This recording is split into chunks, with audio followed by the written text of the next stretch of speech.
Alright, we're good? I think so. Oh, starting. Let you know when we're up and running. Is that a text glitch? I think it's part of the game. Well, we'll see it here in a second.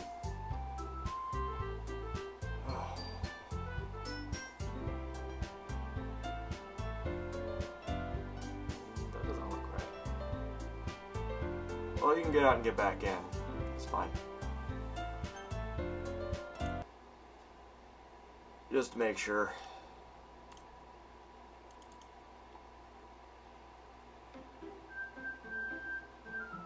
Oh, yeah, see, it's fine. That's good to make sure, though.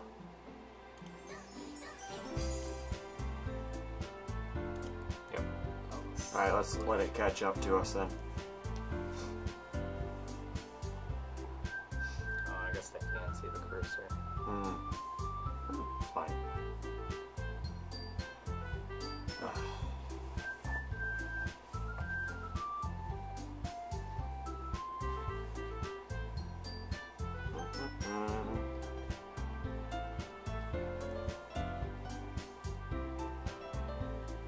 All right. Oh.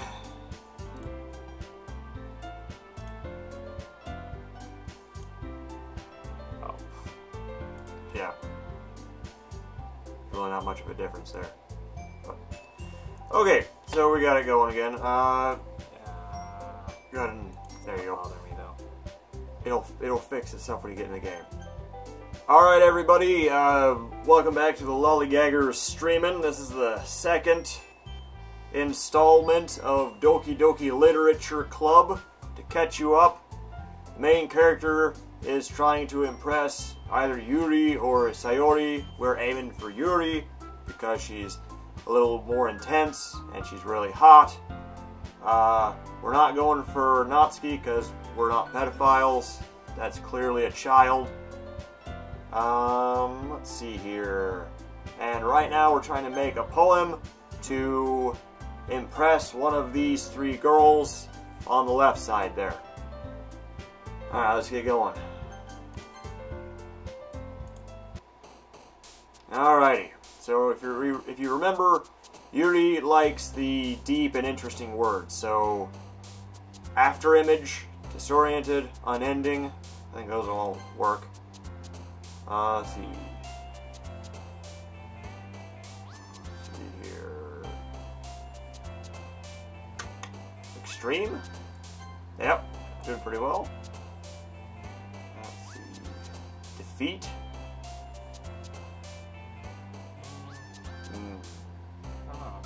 Maybe bliss? She likes she likes big words, like fancy words, right? Oh, no. Damn. Alright, frightening, definitely. Unstable? Maybe fear or meager is what I'd go for. Ah, damn it. Ambient? Yay, you got that one. Yep, that's good. Yep, that works. Let's see. Eternity. It's gotta be eternity. Yep. Let's see. Oh, we're doing pretty well. Not. Slogan? I don't know what that is. Either that or contamination. One of those two will work. Alright, intellectual. Yeah. Let's see. Nightgown? Ah, damn. I didn't think so. At least it's not Sayori. I'm guessing it works on a percentage. Probably. Massacre. Alright, not depression. Not lipstick. Uh-oh. Let's see. Essence. That's gotta be one. Yeah. Yep, judgment. Alright. Heaven sent. Yeah. Entropy. Let's see here. Philosophy, yeah. All them big fancy words. Hooray. You're up. Another day passes and it's time for the club meeting already. I've gotten a little more comfortable here over the past couple days. Entering the club room, the usual scene greets me. Hi, Big Daddy. Yo, Sayori. Looks like you're in a good mood today. I'm just still not used to you being in the club, that's all. I see. That's a pretty simple thing to get you in a good mood. But I guess it's always the simple things with you anyway. Speaking of which, I'm kinda hungry. Will you come with me to buy a snack? No thanks. Eh? That's not like you at all. I have my reasons. I want to get some of that other chick. Why don't we take a look at your purse, Sayori? Eh? She does have any money. Why that? All of a sudden. No reason, really. I just wanted to look at it. Sayori nervously retrieves her coin purse. She fumbles with the latch and gets it open. Then she turns it upside down and lets its contents spill onto the desk. Only 2 small coins fall out. I knew it. I can see right through you, Sayori. That's not fair. How did you even know? It's simple. If you had enough money in the first place, you would have bought a snack before coming to the club room. So either you're not hungry and want an excuse to take a walk, or you plan to conveniently forget that you spent all your money so that I would lend you some. But there's one more thing. You're always hungry. And so that only leaves the one option. Well, I give up. Don't make me feel guilty, even though you're guilty as hell. If you feel guilty, that means you deserve to feel guilty.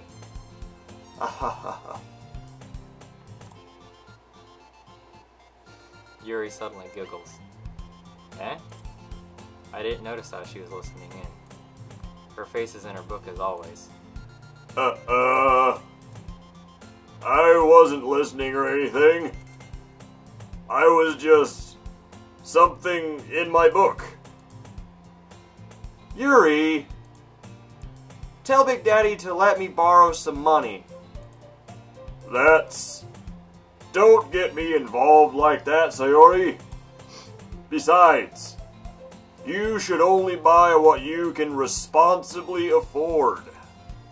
And frankly, after pulling a mischievous little stunt like that, your suffering is fair enough retribution.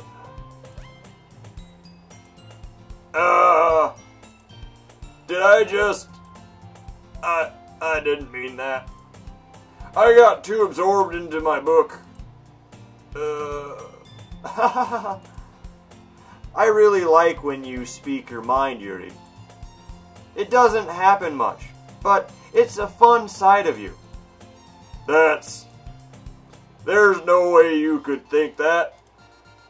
You were right, though. I did something bad, and now I have to accept the revolution. Retribution. That's... Still, coming from you, Sayori, I guess there's a little devil inside of us, isn't there? Don't let her fool you. Sayuri knows exactly what she's doing. After all, she told you guys she was bringing me to the club before she even told me. But you wouldn't have come if it weren't for the cupcakes. So I had to trick Natsuki into making them. Come on, give me more credit than that, Sayori. Quack. Kya! Out of nowhere, something smacks Sayori in the face and tumbles onto the desk. Ow! What was... Cookie! A cookie! Sure enough, it's a giant cookie wrapped in plastic. Sayori glances around. Is this a miracle? It's because I paid my restitution. Retribution. Actually, that one almost worked. Ah ha ha ha ha! I was just gonna give it to you. But then, I heard you blabbing about the cupcakes. It was totally worth seeing your reaction, though. Ha ha ha! Natsuki! That's so nice of you! I'm so happy. Sayori hugs the cookie. Geez, just eat it. Sayori rapidly tears open the wrapper and takes a big bite. So good! Sayori suddenly clasps her hands over her mouth. I bit my tongue. You're going through a lot over just one cookie. Natsuki takes a bite of her own cookie. Yours looks really good too, Natsuki. Can I try it? Jeez! Beggars can't be choosers. But yours is chocolate. Yeah, why do you think I gave you that one? Fine. Still, I'm really happy that you shared this one with me. Sayori gets out of her seat and goes behind Natsuki, then wraps her arms around her. Ah, jeez. I get it. Cookie still in hand, Natsuki reaches up to nudge Sayori off of her. Oh. Sayori suddenly leans down and takes a bite out of Natsuki's cookie. Hey! Did you seriously just do that? Mouthful, Sayori trots away to safety. Yuri and I laugh as well. Jeez, you're such a kid sometimes. Let's see. Monika, can you tell Sayori... Eh? Natsuki glances around. Monika isn't in the club room. Ugh. Where's Monika anyway? Good question. Have any of you heard anything about her being late today? Not me. Yeah, I haven't either. That's a bit unusual. I hope she's okay. Of course she's okay. She's probably just happened She probably just happened... I don't know. Blah. Slit. Okay. She probably just had something to do today. She's pretty popular after all. Eh? You don't think she has a... I wouldn't be surprised. She's probably more desirable than all of us combined. That's true. Excuse me? Uh-oh. Technical difficulties, ladies and gentlemen. We will be back with you momentarily. In the meantime, I guess just twiddle your thumbs if you wanna. Hooray! Do we have to go through all that shit again? Yeah. All right, let's just speed through it. Heaven Sent, Heartbreak, Determination. Sure. Controllable. Yep. Contamination, definitely. Not Marshmallow. Unending. Yeah. Yeah. Melancholy. Alright, that works too. Try Effulgent. Yeah. Judgment. Alright, cool. Agonizing. Alright, cool. Extraordinary. Oh, damn it. Yeah. Yep. After image, definitely. Frightening, sure. Yep. Vitality. Uh-huh. Oh, darn.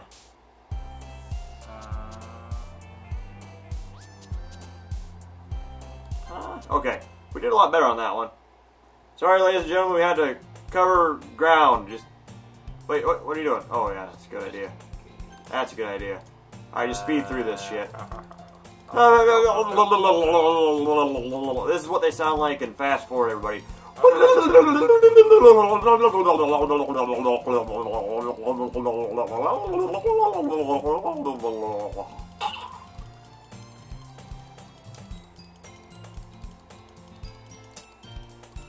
Alrighty.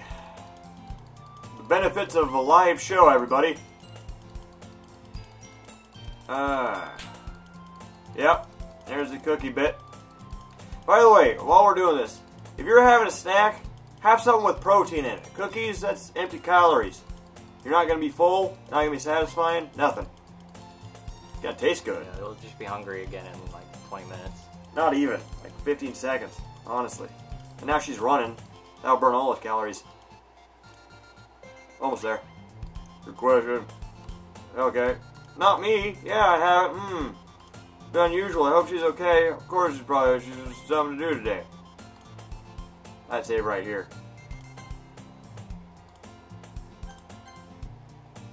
Alright. She's pretty popular after all. Eh? You don't think she has a... I wouldn't be surprised. She's probably more desirable than all of us combined. That's true. Excuse me? Suddenly the door swings open. Sorry, I'm super sorry. Ah, there you are. I didn't mean to be late. I hope you guys weren't worried or anything. Eh? Monica chose the club over her boyfriend after all. You're so strong-willed. The boyfriend? What on earth are you talking about? Monica quizzically stares at me. Okay. Ah, never mind that. What held you up anyway? Ah. Well, my last period today was study hall. To be honest, I kind of just lost track of time. That makes no sense, though.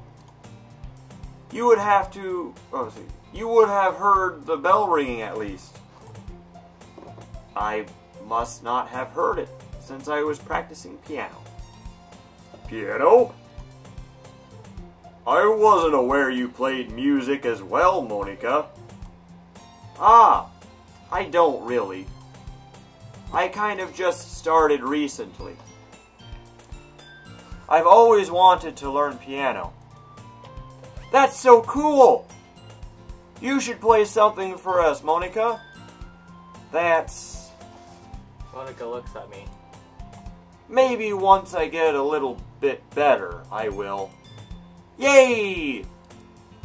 That sounds cool. I'd also look forward to it. Is that so?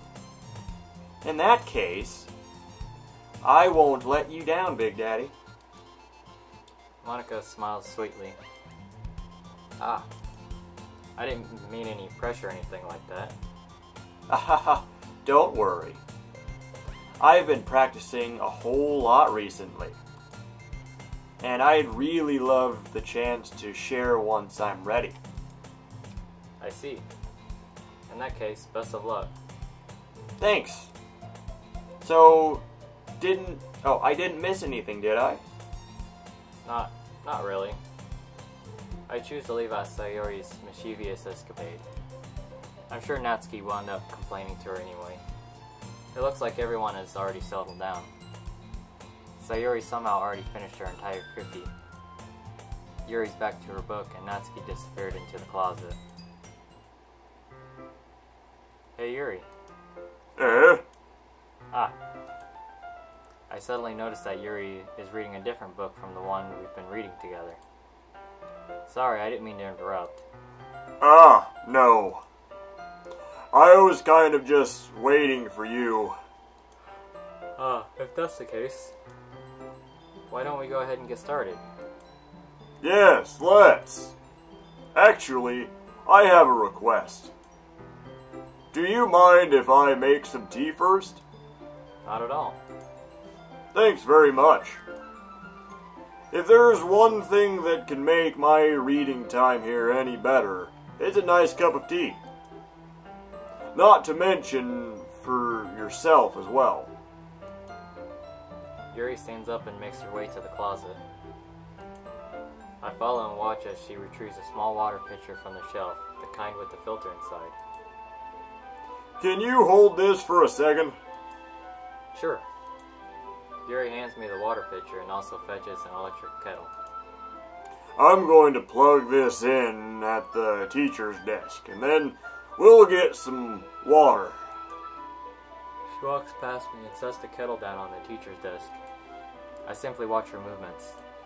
To my surprise, the way she moves really contrasts her speaking mannerisms. Especially because of her long legs, Yuri appears elegant and methodical. Okay, may I have the water pitcher? Thanks, I'll be right back. I might as well walk with you. Yeah, why not? Shall we go then? Yeah. Where are you two off to? Yeah. Oh, that's right, yes. Yuri was going to make some tea, so I suddenly realized how weird it sounds to explain this to Monica. We're just filling the water pitcher. Ah, okay. Sorry, I was just a bit curious. That's kind of a one-person job, isn't it? That's... Monica, please mind your own business for once. Stab, stab, stab. This is where the horror game comes in. It's supposed to be a horror game eventually, I swear to God it is. Or do you want to tell me there's something wrong with helping involve Big Daddy in club activities? My mouth gapes. I suppose there's nothing wrong with that. Then let's go, Big Daddy. Give you a handy in the closet. Yuri quickly exits the room and I follow. Once in the hallway, she suddenly puts her forehead against the wall. I spoke without thinking. How could I say something like that? I mean, more than a handy, obviously. Yuri. Something about the way she said that. It made me feel so irritated. What's wrong with me? No, Yuri. I think you did the right thing. I wasn't expecting it, but it's also not right for Monica to judge people like that. Big Daddy, how come even when I do something bad, you're being nice to me? 'Cause he wants to fuck you. How is that not sinking in? Look at you. Alright, let's get past it. Because I want to have sex with you. nothing that you do is as bad as you make it seem in your head. Nobody's perfect. Except for your body. Look at that thing. We have emotions and we can't always hide them away. But you always amplify things in your head. Your mind turns a light rain shower into a hurricane. Ah! This guy's smooth. No. Wouldn't you hate me for something as terrible as that? Why would I hate you?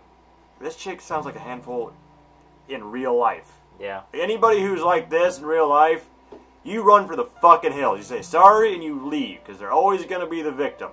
Alright? Never gets better. Trust me on that one. I can't hate someone for having emotions. What kind of friend would do that? Friend, you say? Yuri lifts her head. Big Daddy, I really like being friends with you. Thanks, Yuri. I like being friends with you too. I kind of feel awkward saying something like that. But I'm doing my best to help Yuri feel better. Anyway. Yeah. Shall we go? Yeah. Yuri and I walk to the nearest water fountain. Once we fill up the water pitcher, we return to the classroom.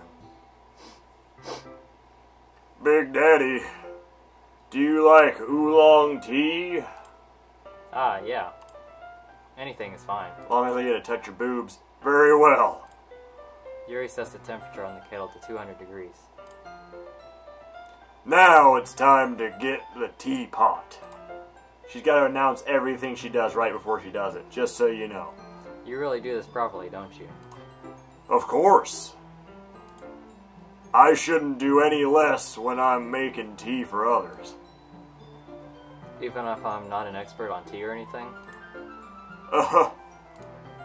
In that case, you'll only be even more impressed. Ah, perhaps I will. Yuri fetches the teapot and begins measuring the tea leaves. To my surprise, she even starts humming a little to herself. You must be in a good mood now. Is that so? I was letting it show, and you noticed. I was doing a bit of thinking, and I decided that I would try expressing myself a little bit more. It turns out it's not very hard for me to do. When it's you who's around anyway. Handy in the corner, I swear to God. That's great, Yuri. Just don't push yourself too much. You're always worrying about me, Big Daddy. It's very endearing. That's... Yuri wasn't kidding. I don't even know if I can keep up with this. I watched Yuri pour a cup of tea for each of us. Big Daddy, I have another request. Do you mind if we sit on the floor today? You finger me? Yeah, what's that? It's a little bit easier on my back. I can read with my back against the wall rather than bending over at my desk because my chest is so heavy. Ah, sorry, I didn't realize. No worries. I just have back pain fairly regularly because of my big ass tits, so I do my best to manage it. Yoga would honestly help that out a lot. Is that so? I wonder why that is. It's most likely because of my Your posture, right? Always hunched over like that while reading. Yes! I have terrible reading posture and huge tits. So that's why we should sit on the floor. Fair enough. I'll go ahead and get the book. I retrieved the book from my bag. Ah, I have some chocolate as well. It's a bag of small chocolate candies that I kept hidden from Sayori's candy radar. Spelled radar wrong, didn't they? I don't know. Nah, whatever. I take it since it'll go well with the tea. Yuri and I just sit against the wall, teacups at our sides. As if in sync, we assume the same reading position as last time, each holding one half of the book. Except this time, our bodies are even closer to each other. I can't see too well. Yuri slides closer until our shoulders are touching. How am I supposed to focus on reading like this? Yuri was always kind of cute, but when she's being less apprehensive, it's almost more than I can handle. Your teacup. Yuri hands me my teacup. Holding it with my hand that's not holding the book, I end up in a position that makes it even harder to focus. Because now I need to worry about making sure I don't accidentally touch her chest. Meanwhile, Yuri hasn't noticed a single thing. She wears her intense reading expression, and I can only presume the world around her has faded away. I use all of my willpower to focus on reading. After a few minutes, I finally manage to relax a little. I put the teacup between my legs and fumble with the chocolate wrapper. Ah, sorry. I briefly let go of the book to finish opening the wrapper. You can have as much as you want. Ah, that's okay. I won't take any. Yeah? Are you sure? Well, if I touch it, then I might get smudges on the pages. Ah, you're right. I didn't even think about that. My bad. No need to apologize. I'll hold the book, okay? Are you sure?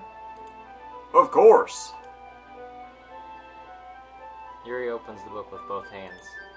She holds it so that I don't have any harder of a time reading from it. But as a result, her left arm is practically resting on top of my leg. Well, in that case, Yuri's already totally focused on reading again. I take a chocolate candy and pop it open into my mouth. Then I take another chocolate, and I hold it up to Yuri. She doesn't even look away from the book. She simply parts her lips as if this situation was completely natural. That means I can't stop here. I gotta put my dick in. I apprehensively place the chocolate in her mouth. Just like that, Yuri closes her lips over it. Yuri's expression suddenly breaks.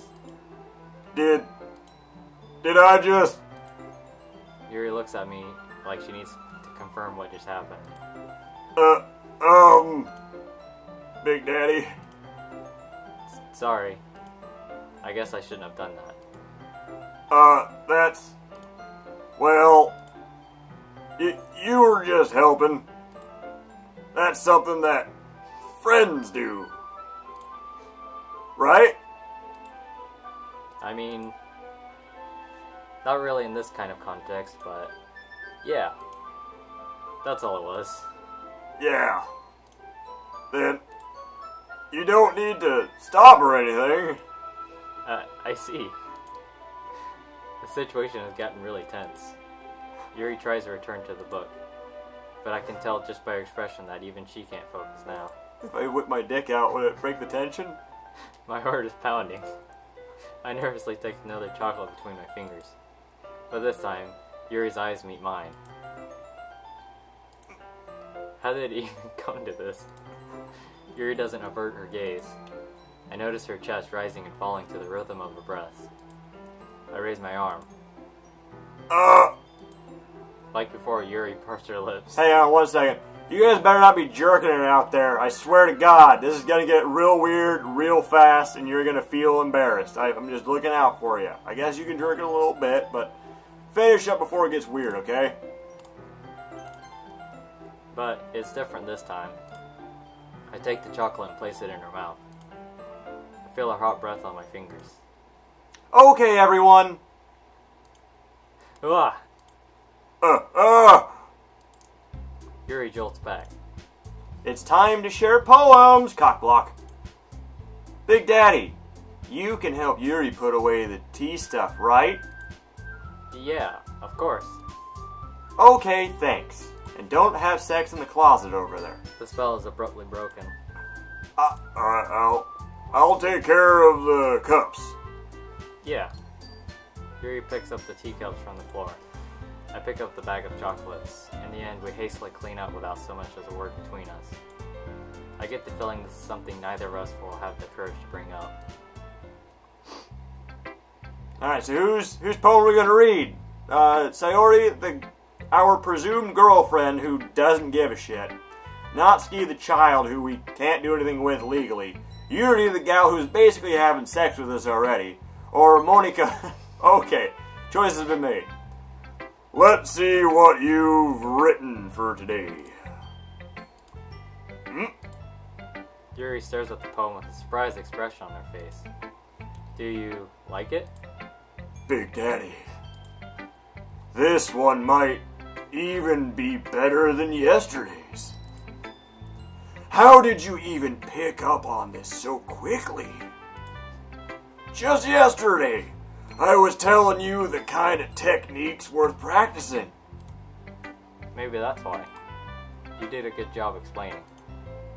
I really wanted to try giving it more imagery. Yuri visibly swallows. Even her hands appear sweaty. I'm not used to this. Used to what? I don't know. It's fine, take your time. Yuri breathes and collects her thoughts. I know that Yuri likes to think before she speaks, so I offer that patience to her. Yeah.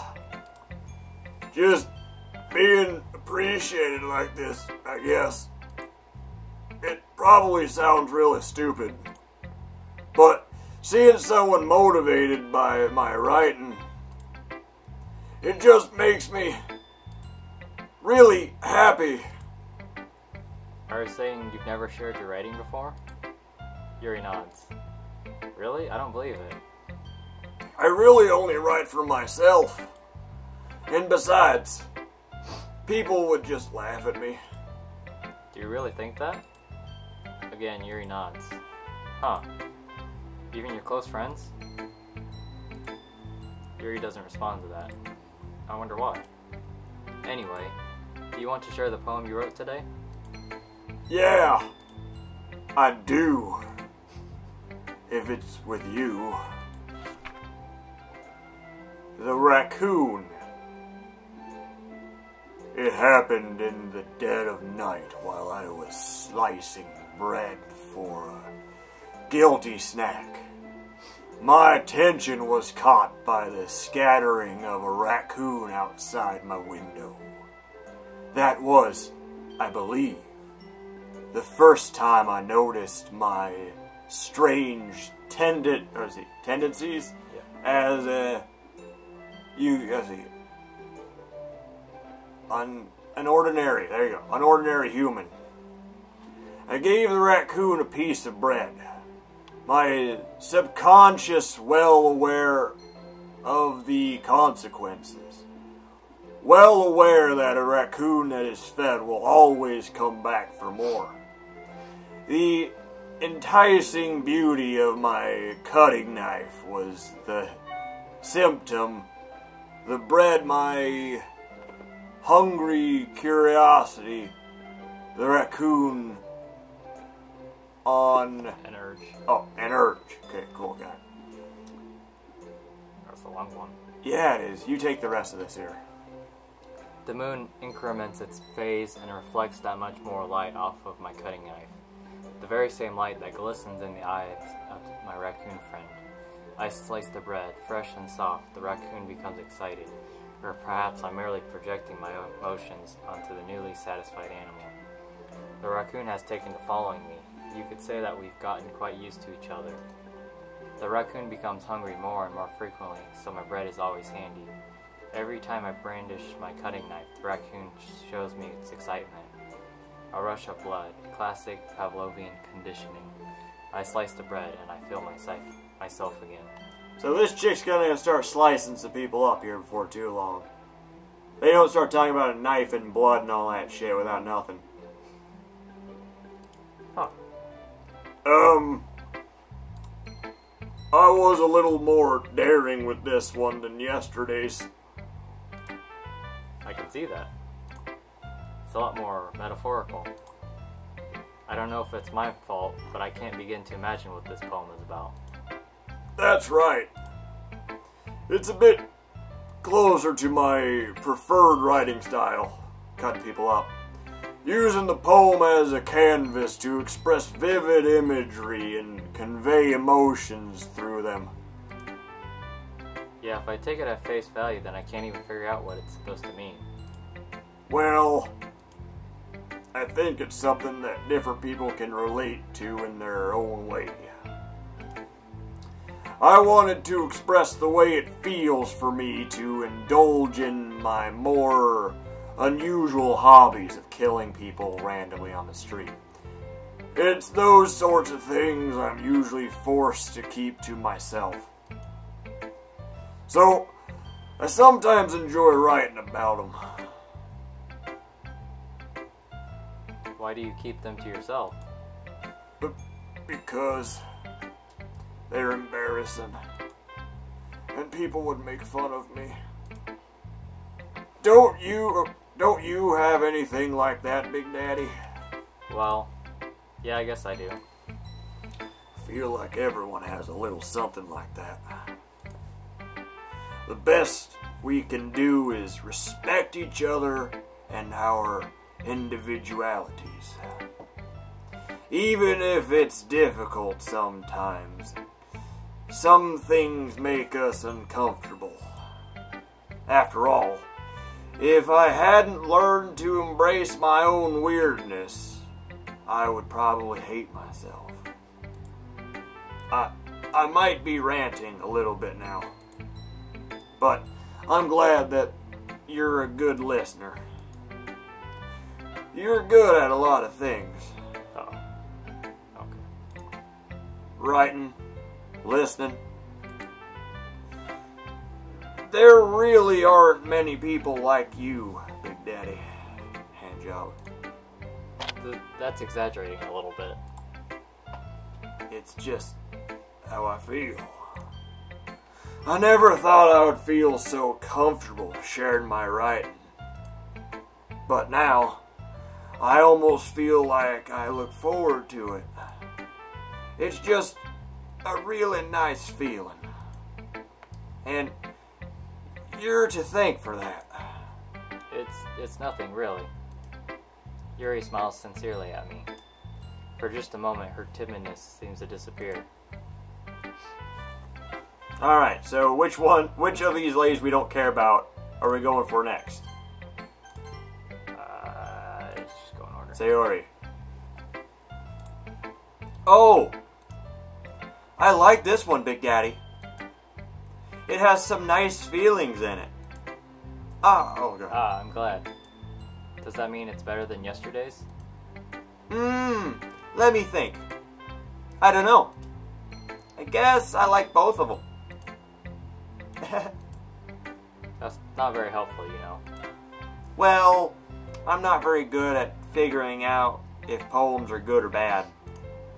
But that's why I just go by my heart. If it makes me feel things, then it must be a good poem. I'm not sure that's exactly how it works. Actually, that's pretty close to how it works. Then again, I guess conveying feelings is a pretty important part of this whole thing. Yeah, maybe. Honestly, I don't even know what kind of writing you like in the first place. Yeah! Me neither. Why don't you at least try giving it some thought? Aww! You want to write something for me? Not really. That's so sweet. Yeah, right. But you're always thinking about other people. You need to think about yourself once in a while. If you don't, you might end up getting hurt at some point. Eh? Well, I don't really know what you mean, but I'll try to keep it in mind. Well, whatever. Anyway, let's see. I guess I like happy poems. Wait, sometimes I like sad poems too. Sometimes a little bit of both. There's a word for that, right? Bipolar. What's the word I'm looking for? Bipolar. Bittersweet. Bipolar. Yeah! I like things that are happy and things that are sad. Happy and... Oh, sorry. Happy and sad? I can't see you liking something sad, Sayuri. Well, I like happy the most. But sometimes when you have a little rain cloud in your head, a sad poem can help give the rain cloud a little hug. And make a nice happy rainbow. Sayuri, that's unexpectedly poetic. Huh? It is? Maybe I'm getting better at expressing my feelings after all. Thanks, Big Daddy. I should go write that down then. You can read my poem now, okay? You gotta do this. Bottles. I pop off my scalp like the lid of a cookie jar. It's the secret place where I keep all my dreams. Little balls of sunshine all rubbing together like a bundle of kittens. I reach inside with my thumb and forefinger and pluck one out. It's warm and tingly, but there's no time to waste. I put it in a bottle to keep it safe. And I put the bottle on the shelf with all of the other bottles. Happy thoughts, happy thoughts, happy thoughts, and bottles all in a row. My collection makes me lots of friends. Each bottle of starlight to make amends.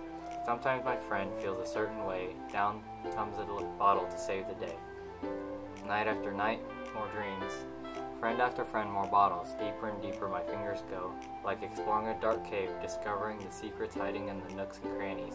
Digging and digging, scraping and scraping. I blow dust off my bottle caps. It doesn't feel like time elapsed. My empty shelf could use some more. My friends look through my locked front door. Finally all done, I open up and in come my friends. And they come in such a hurry. Do they want my bottles that much? I frantically pull them from the shelf, one after the other, pulling them out to each and every friend, each and every bottle. But every time I let one go, it shatters against the tile between my feet. Happy thoughts, happy thoughts, happy thoughts in shards all over the floor. They were supposed to be for my friends who aren't smiling. They're all shouting, pleading, something. But all I hear is echo, echo, echo, echo, echo inside my head. That took a weird turn. Okay then. Alright. Holy crap. Sayori, did you really write this? Of course I did. Didn't I tell you yesterday I was gonna write the best poem ever? Yeah, but I mean, I didn't expect something like this coming from you. Monica taught me a whole lot. And I've been really in touch with my feelings recently. I see that. It's almost kind of creepy. Creepy? Well, not exactly. Maybe because I'm so used to you being cheerful. Well, never mind. I'm thinking too hard about it. The point is, it came out good, so you should be proud of it. Aw, thanks. I feel like I was meant to express myself this way. It even helps me understand my own feelings a little bit better. Writing is like magic. You've gotten pretty passionate about this, huh? I hope you keep it up. Yeah! Writing's the best. I'm gonna keep writing until I die. Haha, don't get ahead of yourself. Sayori's always had a habit of getting obsessed with something before dropping it no more than a week later. I wonder if this is one of those times. But seeing the passion in your eyes makes it hard for me to be pessimistic. Okay, everybody listening. I think my Sayori, Monika, and Natsuki voices are a little bit too close together, and we really don't want to hook up with Natsuki. So, I'm going to make a new voice for Natsuki. Go ahead. Well, I can admit it's better than last time. It's nice to see that you... Okay, gotta keep straight face. It's nice to see that you... I don't think it's gonna work. Hang on, you gotta stop laughing so I don't laugh.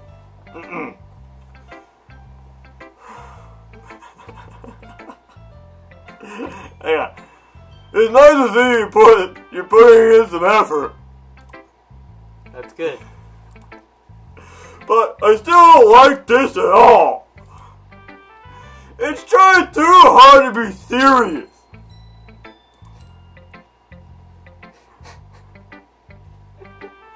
Eh? What do you mean by that? Poems don't need to be all deep sounding to express something. It's going to just sound like you're forcing it unless you really don't suck at it. Honestly, don't bother trying to write poems like this until you're on Yuri's level. Natsuki stopped short all of a sudden. Don't tell me. Eh? You're not. You're just trying to... Dude, that's not gonna work. It's fine. You're just trying to impress Yuri, are you? What are you talking about? Keep your voice down. You know Yuri would love this angsty. Just because she's a talented writer doesn't mean... I mean... Ugh! Looks like I'm in trouble. I somehow struck a nerve, though what I did is beyond me. I am so done with you! Natsuki shoves the poem I handed her back over to me. Take your stupid poem. If you write it for someone else, just don't show it to me. Ouch. This is what I get for letting a younger girl step into my business. I think you get 20 years for that. Unless I was a mind reader, I was destined to be in a world of pain from the start. At least Natsuki wasn't really the girl I was trying to impress in the first place. That's why we made her sound like a complete fucking retard there. Hi again, Big Daddy. How's the writing going? This is way easier. Alright, I guess. I'll take that. As long as it's not going bad. I'm happy that you're applying yourself. Maybe soon you'll come up with a masterpiece. I wouldn't count on that. You never know.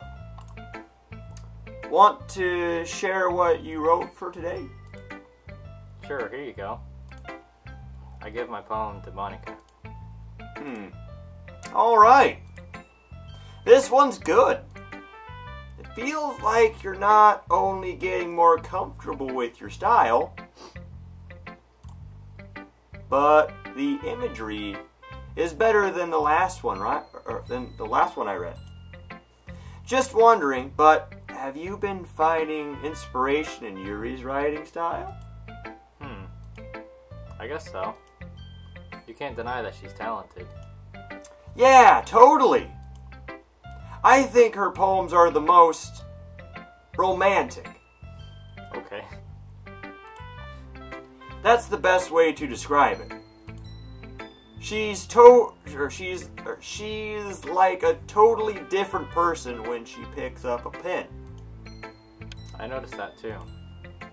Or when she's talking about literature, it's like a light turns on inside her. Sadly, it's hard to get much personal conversation out of her. Trust me, I've tried. Who knows what goes on in her head? In that head of hers. I hope you don't mean that in a bad way. No, of course not.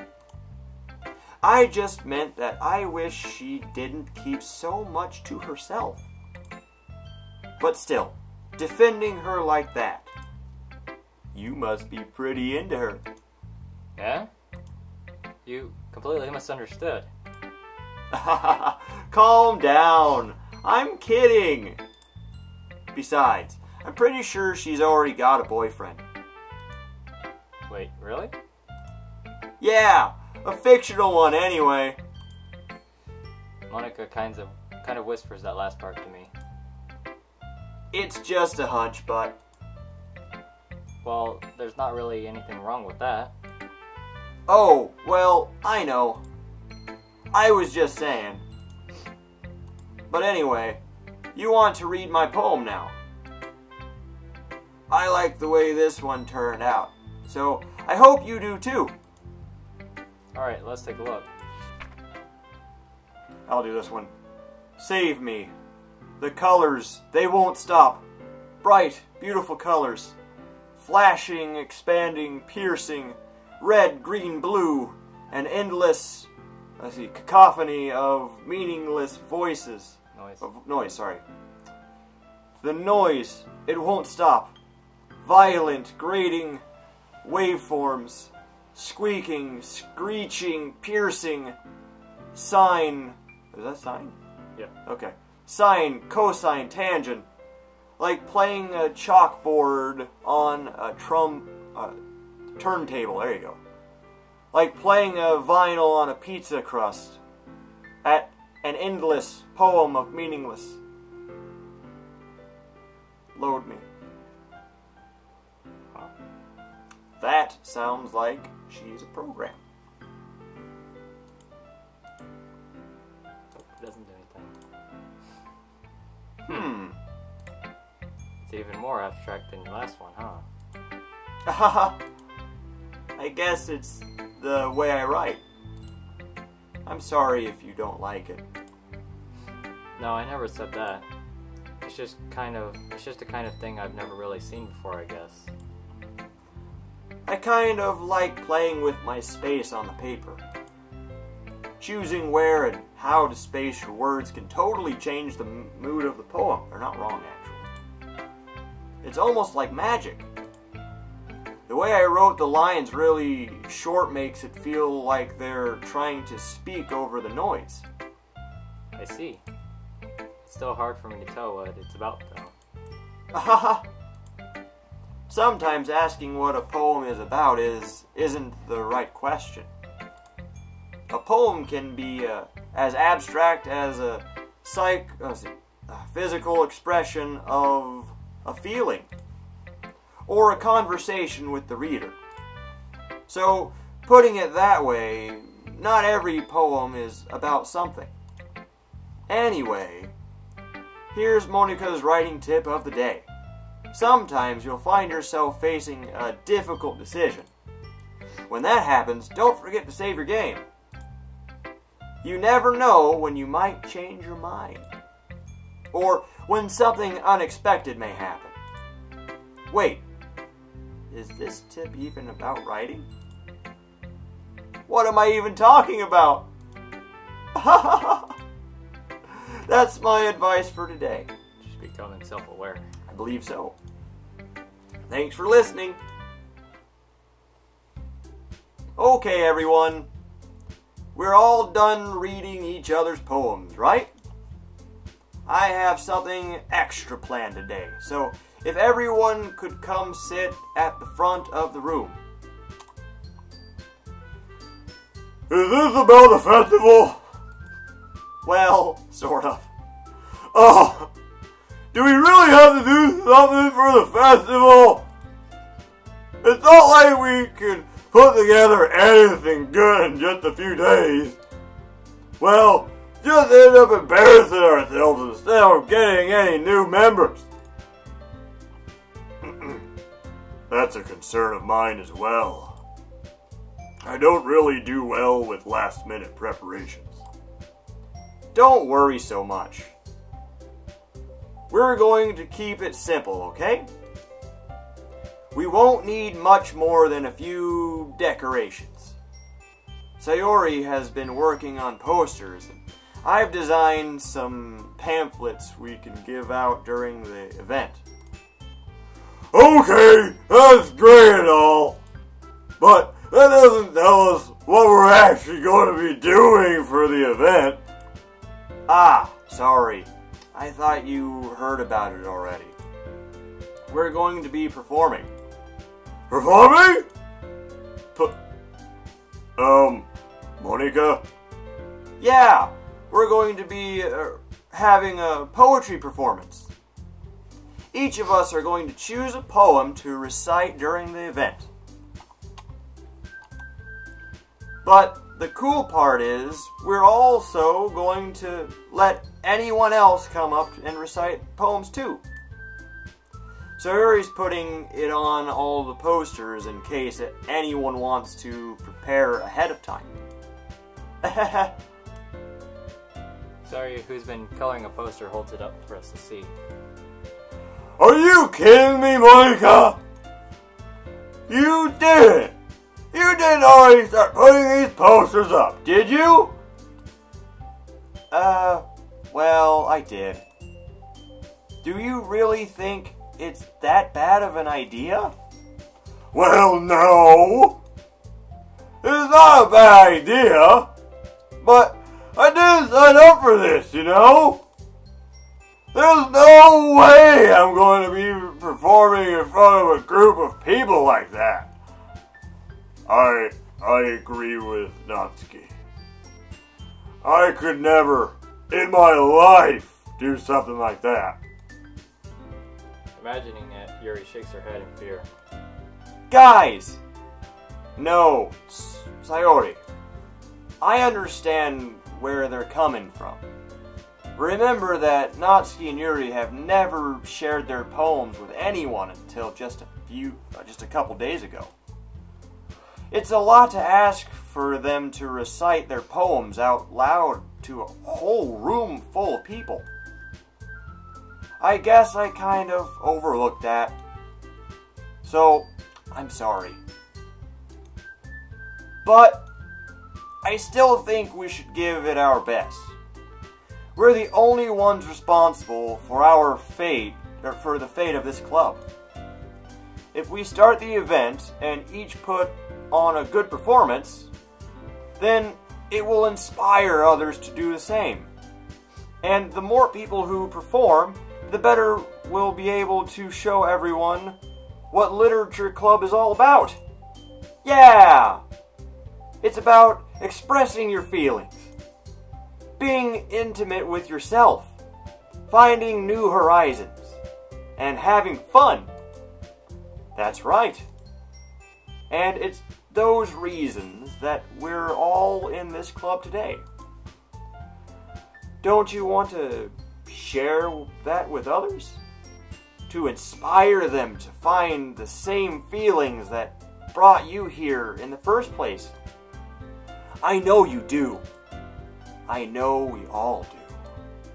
And if all it takes is standing in front of the room for 2 minutes and reciting a poem, then I know you can do it. Natsuki and Yuri remain silent. Sayuri looks worried. I guess that leaves me no choice. I agree. I don't think it's too much to ask. I think that Sayuri and Monika have been trying really hard to get new members. The least we can do is help them out a little bit. Well, maybe, but... It looks like Natsuki doesn't have any arguments left. Okay, fine. I guess I'll just have to get it over with. Alright. Phew. Thanks, Natsuki. What about you, Yuri? Yuri dejectedly glances around at everyone else's expectant faces. Sigh. I guess I don't really have a choice. That's everyone! You're the best, Yuri! This club is seriously going to be the death of me. Wink, wink, nudge, nudge. She's gonna either die or kill someone and kill herself. That's what's gonna happen. Calling it. Oh gosh. You'll be fine, Yuri. But anyway, let's move on to the main event. I want each of you to choose a poem of yours. We're going to practice reciting them in front of each other. No way! Monika? This is too sudden. Well, if you can't recite your poems in front of the club, how do you expect to do it in front of strangers? Oh no. Don't worry. I'll start off to help everyone feel a little more comfortable. Can I go next? Of course. Now, let's see. Monika flips through her notebook to the specific poem she has in mind for herself.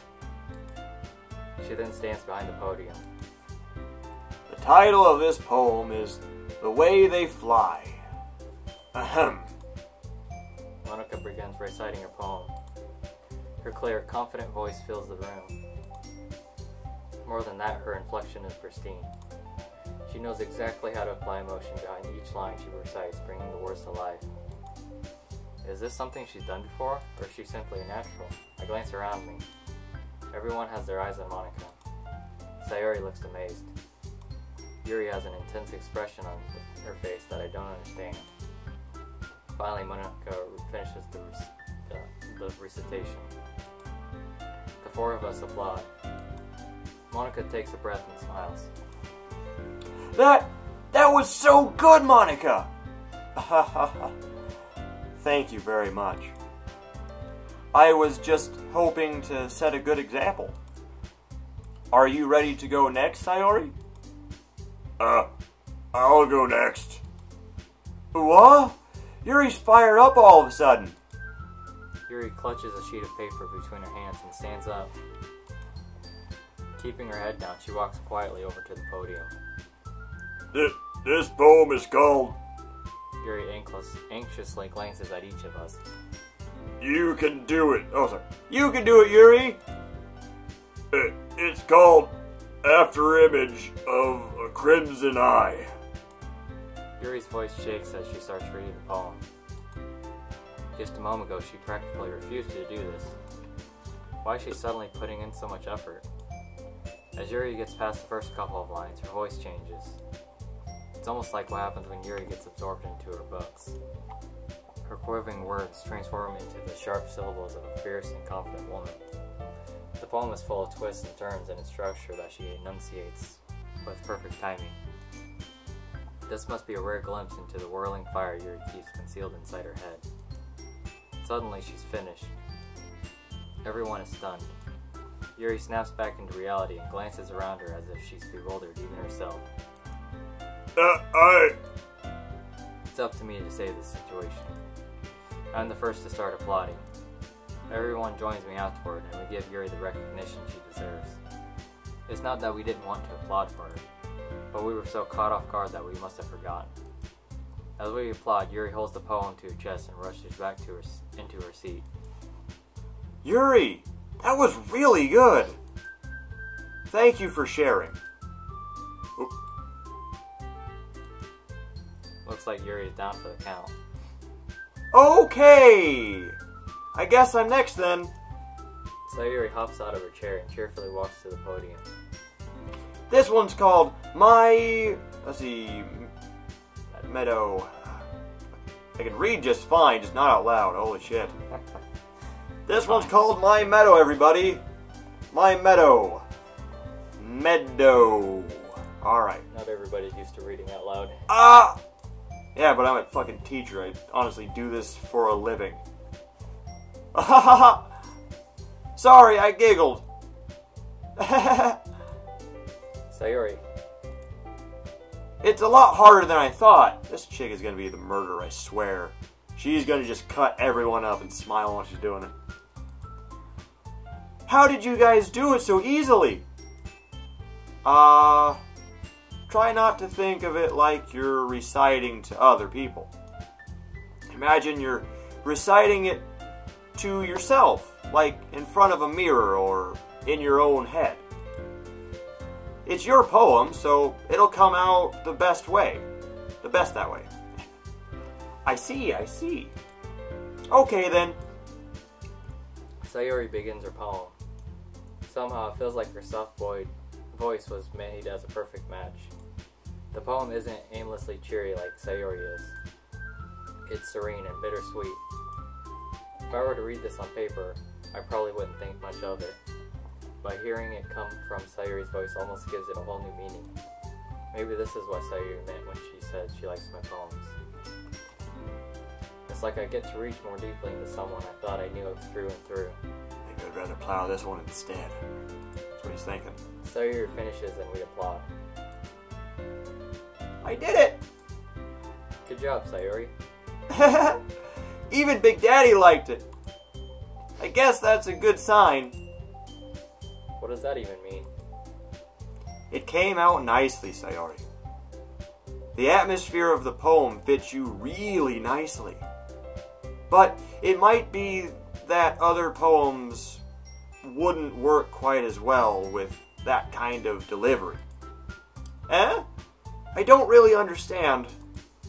In other words, I've seen poems of yours where that sort of gentle delivery wouldn't work as well. They might need a little more force behind them, depending on what you're reading. Oh, I know what you mean. Well, I've been practicing that kind of thing. It's just embarrassing to do in front of everyone. Then next time, I'm going to make you pick a poem that challenges you a little more. We don't have much time before the festival, you know. Okay. Now, who's next? Natsuki? Don't make me go before Big Daddy. There's no way I can compare to you guys anyway. Might as well let Big Daddy lower everyone's standards a little before I do it. Natsuki. It's fine. I might as well get it over with. but it's not like I have much of a selection of what to read. I'll just have to go with what I wrote for today. I stand up and step in front of the podium. Everyone has their eyes on me, making me feel terribly awkward. I recite my poem. Since I'm not exactly confident in my own writing, it's hard to put energy into it. Despite that, once I finish, I receive applause anyway. Sorry, I'm not really as good as everyone is. Don't worry about it so much. I think it's less about your abilities and more about your lack of confidence in your writing. That's something that'll improve over time, though. Yeah, maybe. Alright then. That just leaves you, Natsuki. Yeah, I'm going. Natsuki begrudgingly gets out of her seat and makes her way to the podium. The poem is called... It's called... Why are you all looking at me? Because you're presenting. Anyway, the poem is called Jump. Suicide. Natsuki takes a breath. Once she starts reciting the poem, her sour attitude disappears a little. While she's still a little unenthused, her poem has a rhythm and rhyme to it. It's Natsuki's trademark style, and it works surprisingly well when spoken aloud. The words feel like they bounce up and down as if giving life to the poem. Natsuki finishes and everyone applauds. She hops back to her seat. That wasn't so bad, was it? Easy for you to say. You better not make me do that again. Well, do you at least feel prepared enough to recite a poem in front of other people? I mean, doing it in front of other people will be way easier. I can put on whatever face I want for other people. But with just my friends,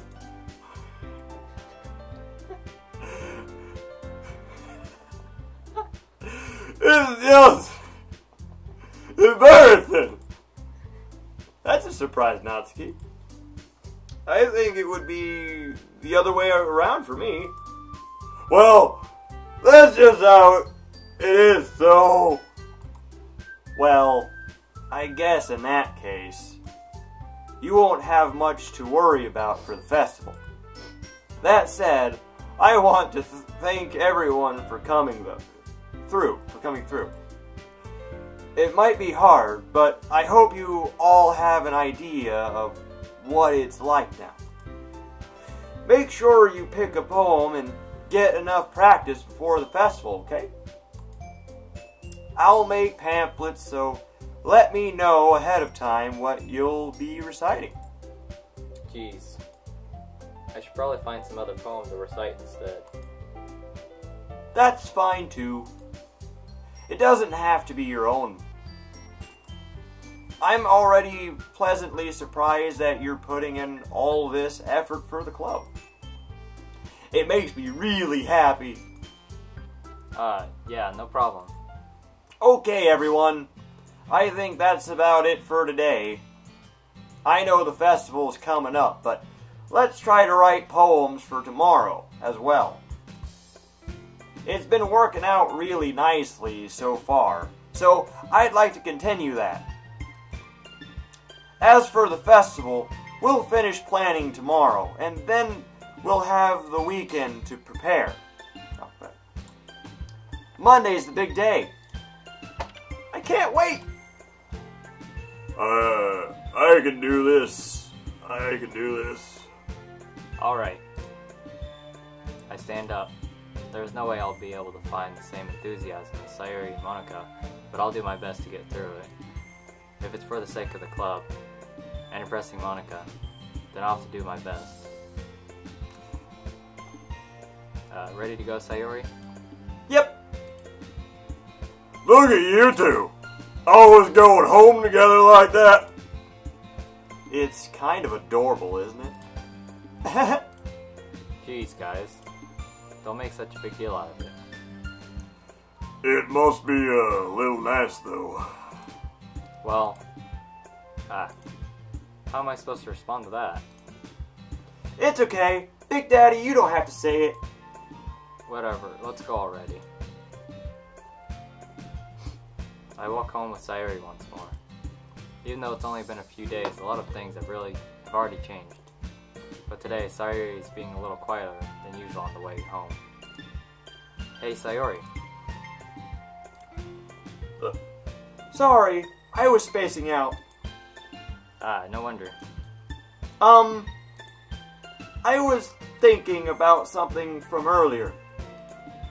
I like how we get to... I mean... Sayori fumbled with her words. So, let's just say that one day Yuri asked to walk home with you.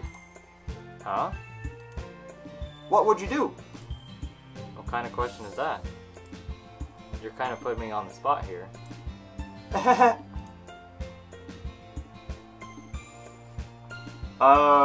Well, we don't really give a shit about this chick. So, Yuri. Walking home with Yuri, huh? Why does the thought of that make my heart pound? I mean, given how hard it is for her to socialize, I would feel awful turning her down still. Isn't she so beautiful and smart? That has nothing to do with what I just said. Haha, you admitted it! Jeez. There's not even any point in speculating something that's never going to happen. Well, maybe. But I just like to think about it. It's not long before you won't need me anymore, you know? Need you? Sayori, I can't figure out how you're seeing things in your head right now. Sorry. Everyone is different. Nobody in the club is a replacement for you. If you say so.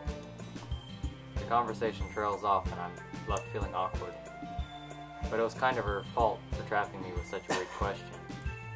I can't just lie to her, but if there's something that makes her happy, I would hate to take that away from her. That's why I said there's no point in speculating. Then again, the festival is only a few days away. Who knows what will happen that time? It's getting there, huh?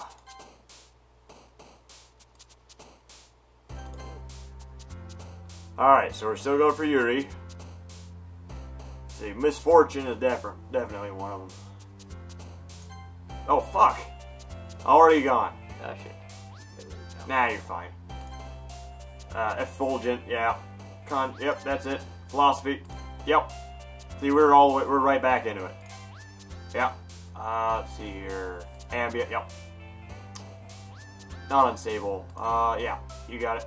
You got this, man. You're in it. You got her dialed in. Let's see here.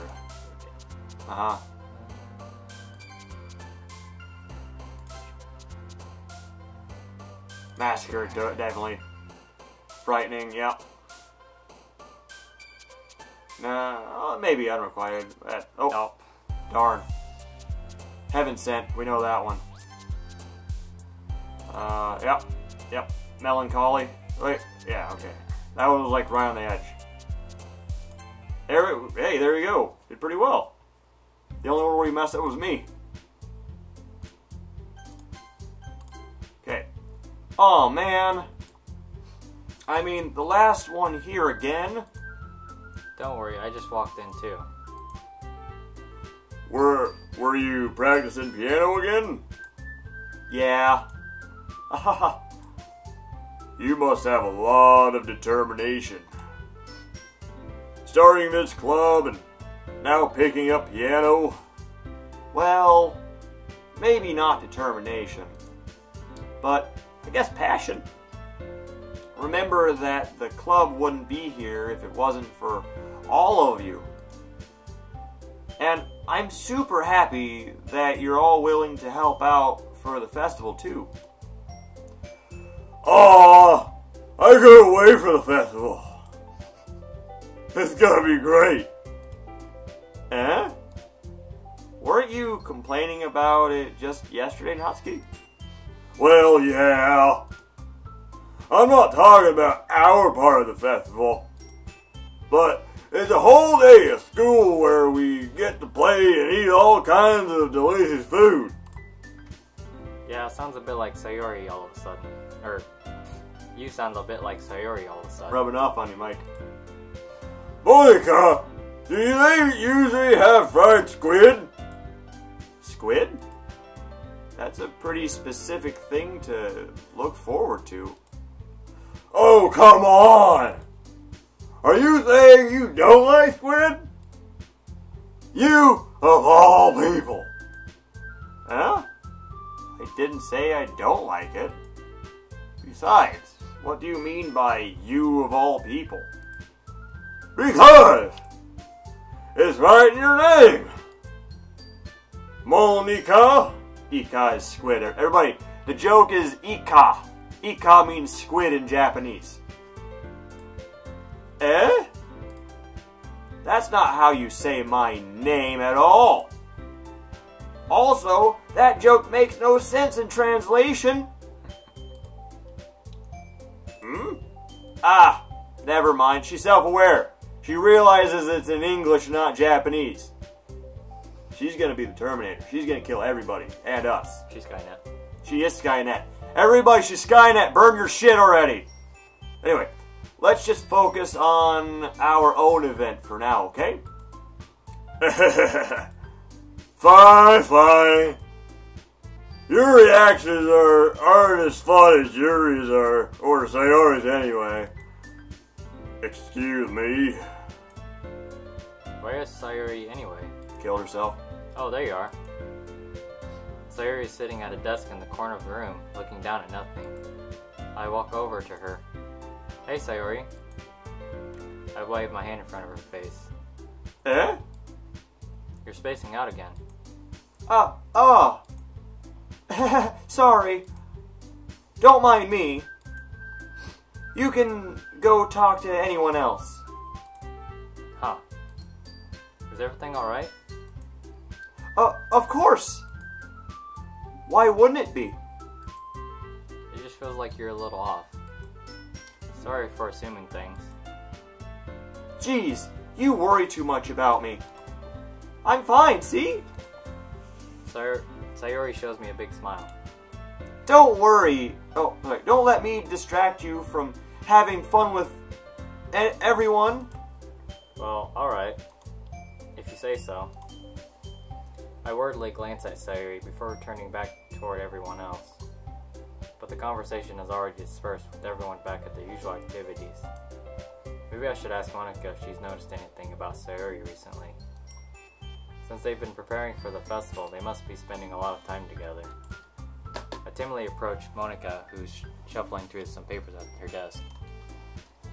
Big Daddy, what's up? Hey, this might sound a little strange, but have you noticed anything up with Sayori recently? Anything up with her? Click. In what way do you mean? Maybe I'm reading into it a little too much, but she seems a bit downcast today. Oh? You think so? I can't say I've noticed anything about her. Monica appears across the room at Sayori, who is idly dragging a rubber eraser up and down her desk. Maybe there's something on her mind. But I'm surprised I'm not the one asking you, Big Daddy.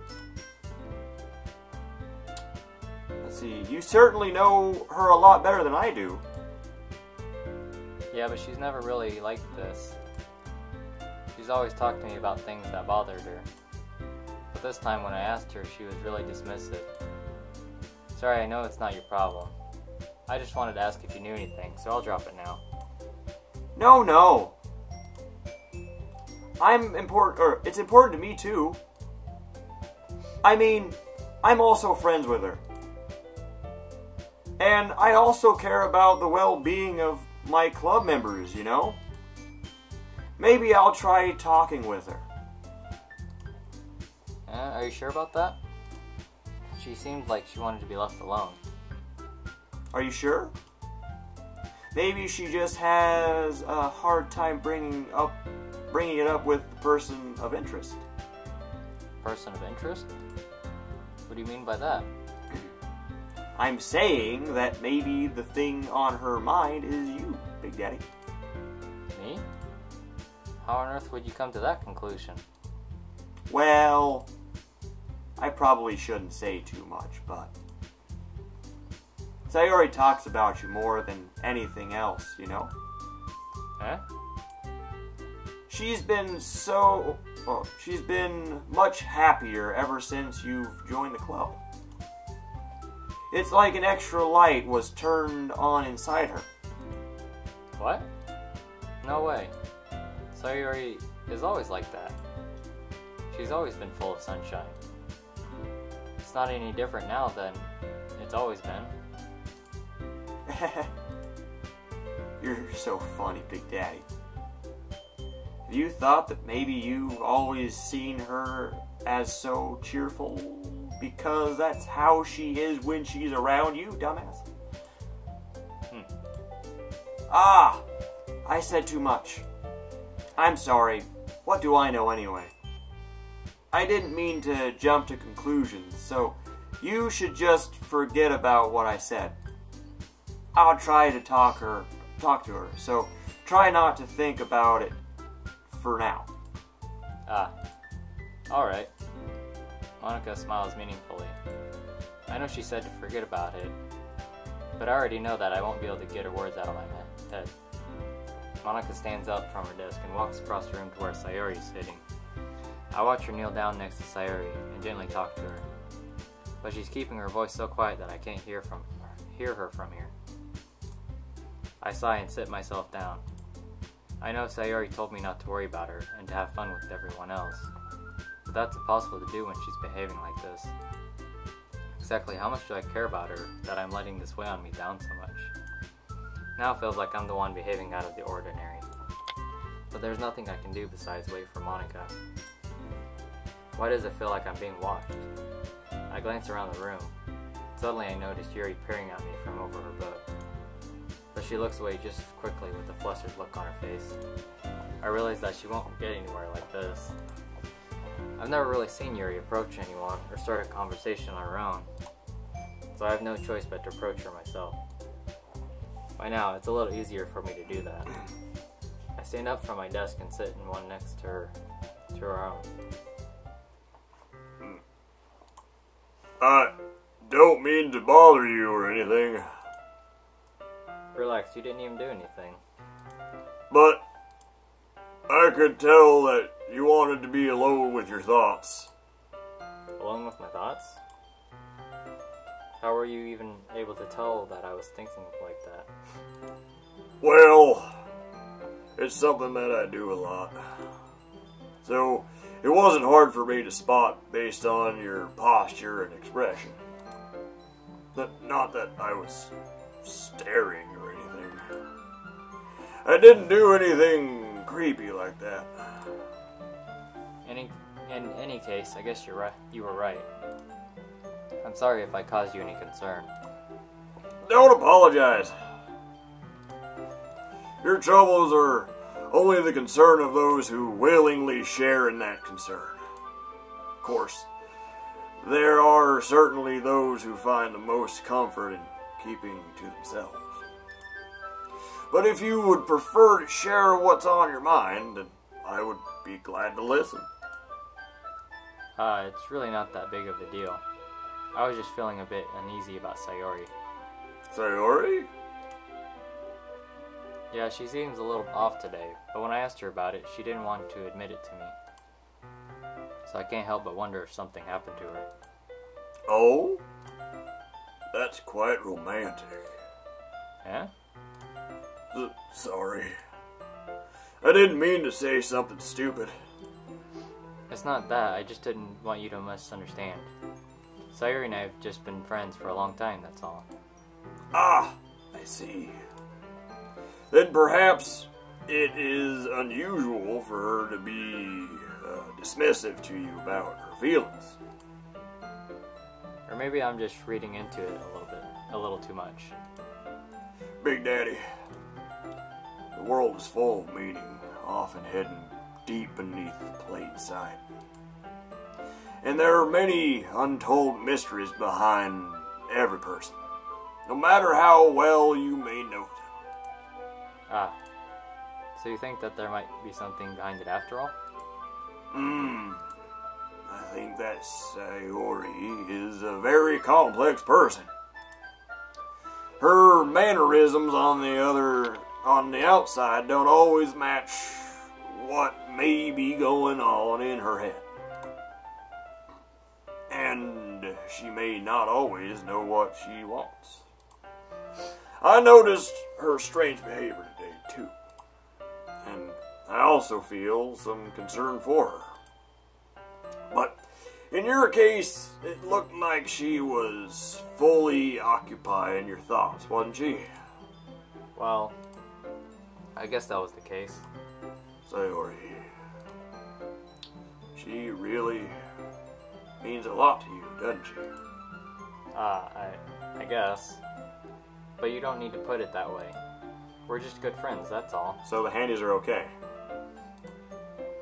Yuri suddenly looks deeply into my eyes. Her expression is gentle and curious, as if she was searching for something. Embarrassed, I avert my gaze. Sometimes a person's mysteries are untold, even to themselves. And you, as someone honest and caring, may uncover feelings you weren't aware were even in you. That is, I think that she would be a very fortunate person to have you feel that way about her. Yuri, you're giving me too much credit. Rubbing off, man. I'm a pretty simple guy, so I think I'm pretty good at understanding my own feelings. I'm not nearly as sophisticated as you. That's not a compliment, is it? It is what it is. Anyway, as long as we're here, why don't we do some reading? Well, as long as you're okay with it. Yeah. I should be taking my mind off this whole thing anyway. Yeah, who cares about your best friend that you've grown up with your entire life suddenly changing her behavior for no apparent reason? Who gives a shit? Let's read with this hot chick and her boobs. Okay, everyone. After some time passes... Oh, sorry, that's you. After some time passes, Monica calls out to the club room. Why don't we share out poems now? Before I know it, everything is back to normal. Everyone goes to retrieve their poems, and I do the same. I make eye contact with Monica, and she smiles at me. I wonder what she was talking about with Sayori. So we have all four of them there. So, who are we going to read first? The chick we want to plow, or the ones we don't?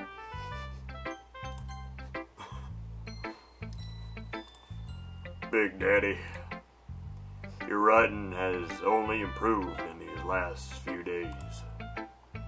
Every poem you've shown me has been nothing short of spectacular.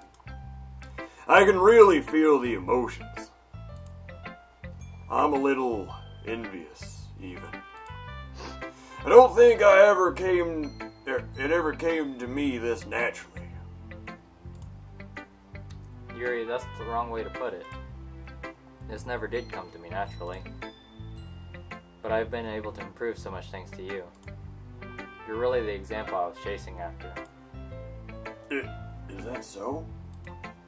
Yuri gently smiles to herself. This feeling. I'm so glad I got the chance to share my writing. I never thought it would feel like this. I remember you mentioning that yesterday. I can't believe that you're so good at something and you've never even shared it with anyone. It's kind of a shame. Maybe, but it's nothing like I really had a choice.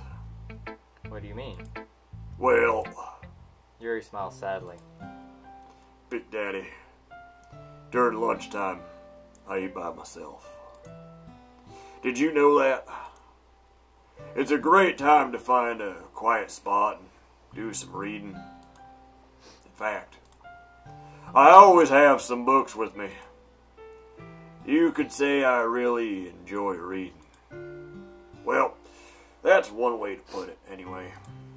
But books are so full of amazing, inspiring people. People you want to fall in love with. Or people you just know would make a really good friend. Cheerful people who always put a smile on your face. Or deep thinkers and problem solvers who discover the mysteries of life. So, when you look at it that way, I'm surrounded by friends every day. You know? And those friends don't laugh at me. They don't tease me for spacing out all the time. They don't make fun of my body type with the big tits. And they don't hate me for acting like a know-it-all. People say that about you? I'm not a know-it-all, Big Daddy. It's the opposite. I don't know anything. I don't know how to talk to people. I don't know how to make people see me as normal. I don't even know how to make myself happy. I have all these feelings. And all I can do with them is read and write. But it wasn't until now that I started sharing it with you that I really understood what it was missing all this time. But I haven't really done anything. No, that's wrong. Just being patient and respectful. That's really important to me. I know I'm a difficult person, Big Daddy. I speak too slowly. I second guess myself all the time. I read too deeply into things. But every time, you've always treated me just like anyone else with big tits. It's rare that I feel comfortable with myself when I talk to others. But that's why every time I talk to you, I just feel really happy. I see. Well, I treat you how you deserve to be treated, Yuri. And if other people don't see it that way, then screw them. I mean, I joined this club hoping I would make friends. And I would say I've had at least one success. Wouldn't you? If you put it that way, yeah. We really are friends now, aren't we? Yuri puts her head in her hands, but this time she's smiling as she does it. Do you want to show me your poem? Yeah, I do. Let me get it for you. This is still the poem thing? Shit. Alright, you get to read the poem. Ghost Under the Light, Part 2. The tendrils of my hair illuminate between the amber glow. Beneath the amber glow. Bathing. In the distance, a blue light flickers. A lone figure crosses its path, a silhouette obstructing the eerie glow. My heart pounds, the silhouette grows closer, closer. I open my umbrella, casting a shadow to shield me from visibility. But I am too late. He steps into the streetlight. I gasp and drop my umbrella. The light flickers. My heart pounds. He raises his arm. Time stops. The only indication of movement is the amber light flickering against his outstretched arm. The flickering light is in rhythm with the pounding of my heart, teasing me for succumbing to his forbidden emotion. Have you ever heard of a ghost feeling warmth before? Giving up on understanding, I laugh. Understanding is overrated.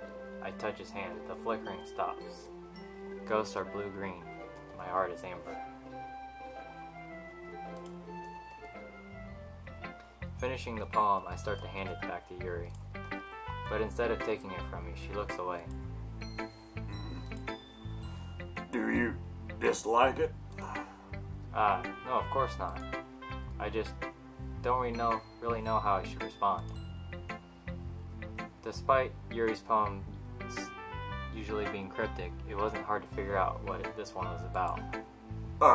I don't know if I'll be able to explain this one. That's fine. I understand this one. Yuri is having an even harder time speaking than usual. Does this one mean a lot to you? Yuri nods. I'm not really good with words, but I'm happy that you shared it with me. So thank you. And I hope we keep spending time together. Despite my inability to make eye contact, I see a faint smile emerge on Yuri's lips. I once again try to hand the poem back to her, but instead Yuri gently takes my hands and pushes them back toward me. I hesitate and respond to her warm touch. You can... the poem is... Once again, Yuri fails to form a complete sentence. You mean I can keep it? Yuri nods. I'd love to. Again, Yuri faintly smiles as if she doesn't want me to notice. You always make me feel nice. I know I'm not good with people, but I hope that I can return the favor sometime. Yeah. Don't worry. I think you do a good job. Yuri finally turns back toward me. I guess we should move on before Monica says something. But I'm sure we can talk again later. Yeah. I'm sure we will. With that, Yuri timidly smiles at me, and I return to my seat so I can put her poem away. Alright, so which of these people that we don't care about are we going to read?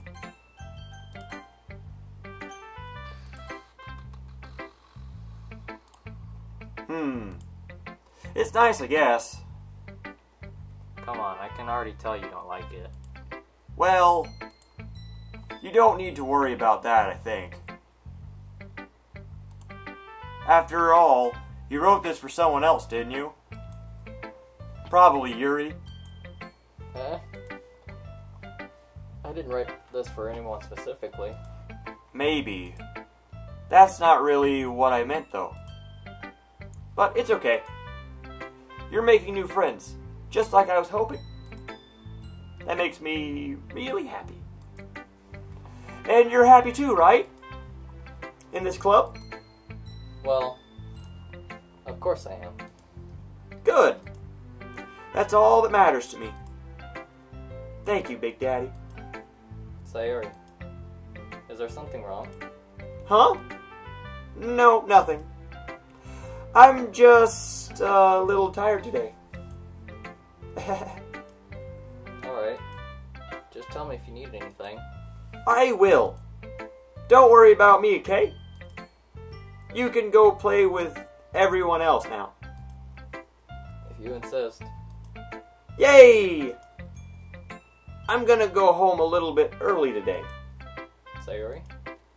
Tell Monica I wasn't feeling well, okay? I'll see you tomorrow. Before I can say anything else, Sayori cheerfully walks out of the classroom, humming to herself. Alright, Al. See if we can bear through the. See if I can bear through this one. You can read normal, but. Alright. Yeah, no thanks. You didn't even. Next. That was easy. Thanks, guys. I guess if you just don't give her anything she doesn't give, that's fine. Good. Don't like her anyway. Hi, Big Daddy.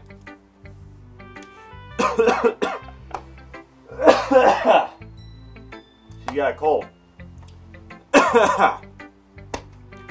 Have you thought about what you want to submit to perform at the festival?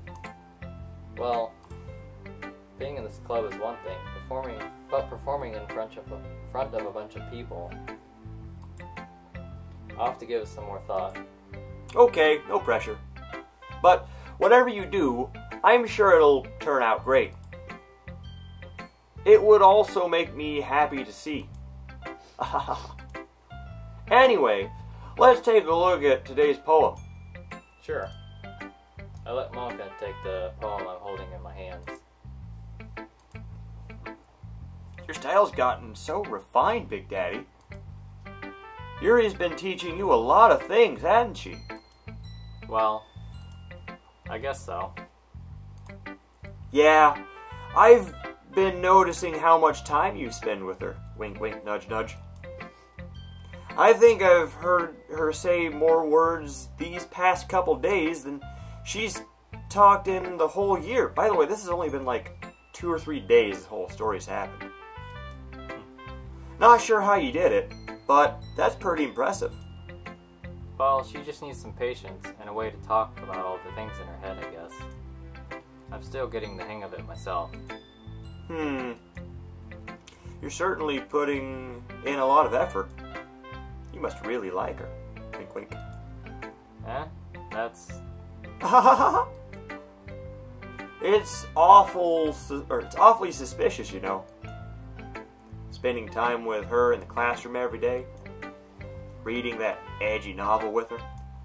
Well, I just feel bad that she has a hard time socializing. It makes me want to make sure she doesn't spend all her time alone. Besides, the novel isn't too bad either, you know. Alright, alright. I get you. Just be careful, alright? I know that Yuri isn't used to opening herself up. So if something bad happens while she's vulnerable, then it could be really hard for her. Her books aren't a total escape from reality. They're just a bandage. You say that like I'm going to hurt her. Sorry, I didn't really mean that. She's getting weirder. If anything, she might accidentally hurt herself. Anyway, I'll share my poem with you now, alright? Alright. I don't know, she's totally self-aware. Yeah. Skynet, everybody, she's coming to get you. Alright. The Lady Who Knows Everything. An old tale tells of a lady who wanders Earth. A lady who knows everything. A beautiful lady who has found every answer, all meaning, all purpose, and all that was ever sought.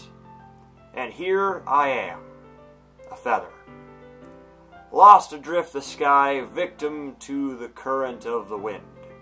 Day after day I search with little hope, knowing legends don't exist. But when all else has failed me, when all others have turned away, the legend is all that remains. The last dim star glimmering in the twilight sky. Until one day the wind ceases to blow, I fall, and fall, and fall, and fall even more. Gentle as a feather, a dry quill, expressionless. But a hand catches me between the thumb and forefinger. The hand of a beautiful lady. I look at her eyes and find no end to her gaze. The lady who knows everything knows what I'm thinking. Before I can speak, she responds in a hollow voice. I have found every answer, all of which amount to nothing. There is no meaning. There is no purpose. And we seek only the impossible. I am not your legend. Your legend does not exist. And with a breath, she blows me back adrift, or afloat, and I pick up a gust of wind. Okay. You know, I feel like learning and looking for answers are the sort of things that give life meaning. Not to get too philosophical or anything, but it was kind of on my mind. So that's what I wrote about. I see. I never really put much thought into it. In a way, it's almost paradoxical. Because if we had all the answers, wouldn't the world start to lose its meaning? You know, there's one thing I noticed. It seems like everyone in the club prefers writing about things that are more sad than happy. Are you surprised? I mean, If everything was okay, we wouldn't really have anything to write about, would we? Humans aren't two-dimensional creatures. Wink, wink. I think you know that better than anyone. Wink, wink. You mean one-dimensional? Ha! Yeah, that. Anyway, here's Monica's writing tip of the day. Are you ever too shy to share your writing because you're afraid it's not that good? It can be really disheartening to get a lukewarm response to something you put so much into. But if you find other people who enjoy writing, then sharing becomes a lot easier.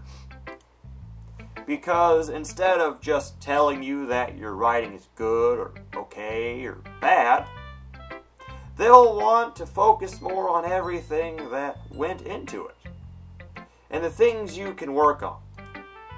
It's much more encouraging that way, and it'll make you want to continue improving.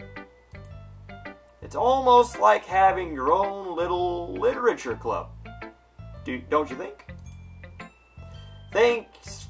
Oh, that's my advice for today. Thanks for listening. Okay, you three. We're all done sharing poems, right? Why don't we start figuring out... Hold on! Oh, sorry. Hold on a second! Is it just me? Or did you say something strange just now? Yeah?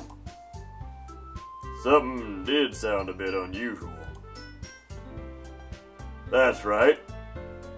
You deviated from your usual catchphrase and when addressing the club. Catchphrase? I don't have a catchphrase. Jeez! Why is the mood so weird today? Look! Even Yuri isn't immune to it. A stagnating air is common foreshadowing that something terrible is about to happen. In your books, maybe. But look, the only thing different is that Sayori isn't here. Ah! It seems you're right. Sayori always helps lighten the mood a little bit, doesn't she? It's almost like everyone's balance is thrown off a little when she's not around. Where the heck did she run off to anyway? I thought she just went to pee. Natsuki, please show some decency. Oh, come on. She actually wasn't feeling too well and went home early. Is that so? I hope she's alright. Seriously. Of course all the time to not go home with her. You picked the time she's not feeling well, Dick. So much for you two being lovey-dovey. No. First of all, stop misunderstanding my friendship with Sayori. And second, she's kind of been avoiding me today, so I didn't want to force it. Who? That curious expression coming from Yuri, of all people? Calm down, guys. I talked to her earlier and everything is fine. What did she say? Anyway, we need to figure out the rest of the festival preparation. So, let's decide what everyone will be doing this weekend. Alright, I know what I'm doing. That's right. Natsuki will be making cupcakes. But we might need a lot of them, and different flavors. Can you handle that all by yourself, Natsuki? Challenge accepted. And for myself, I'm going to be printing and assembling all the poetry pamphlets. Sayori will be helping me design them. And as for Yuri, you can, guys, can you help me come up with something for Yuri? I'm useless. No, that's not it at all. You're the most talented person here, you know. Now, Natsuki's pouting too. Jeez, even I can tell now. I guess I never gave Sayuri enough credit, but I can tell things are even harder on you when she's not around. That may be the case. But if I can't also be a leader on my own, then I won't grow as a person. So, Yuri, you have beautiful handwriting, you know. So, you should make some banners and decorations to help set the atmosphere. Atmosphere? About that. I love atmosphere. Yuri's expression suddenly changes as she stares at her desk in focus and starts nodding to herself. Your mind is already racing, I see. That's great. You'll be a wonderful help, Yuri. But anyway, that just leaves you, Big Daddy. The one who is truly useless. Oh, sorry, that's... The one who is truly useless. Sorry about that. Thought that was her saying it. Don't say that. In fact, both Natsuki and Yuri have some pretty heavy tasks to handle. It would probably go a long way to give one of them a hand. I wonder who. You could always help me out as well. I would be really appreciative of that. That's... Is Monica suggesting I spend the weekend with one of my club members? Who we fucking? That's the question. How on earth are they going to respond to a suggestion like that? I suppose I wouldn't mind a bit of help. Even if you don't know how to bake, there's always some dirty work I can give to you. It's not like Monica's going to give me a choice, and you shouldn't be sitting on your butt anyway. Natsuki tries to mumble a bunch of excuses like that. If I recall, Natsuki, you mentioned that you would like to handle the bacon on your own.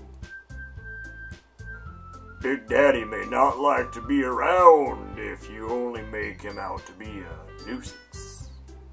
So therefore, he may be more suited to assisting with decorations. Hold on! I never said that! How hard could it be to make a few decorations anyway? Sounds more like you're just making excuses for Big Daddy to fuck you. What? What are you saying?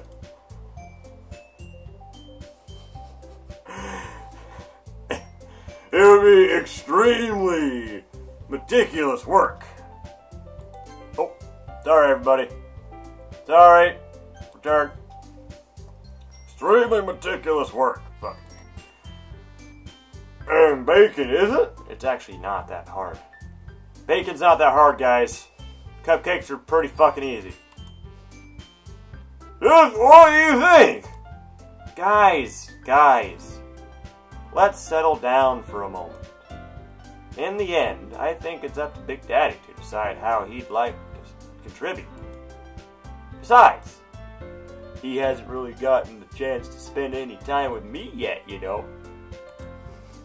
So, I'm sure he's interested in... You literally just said...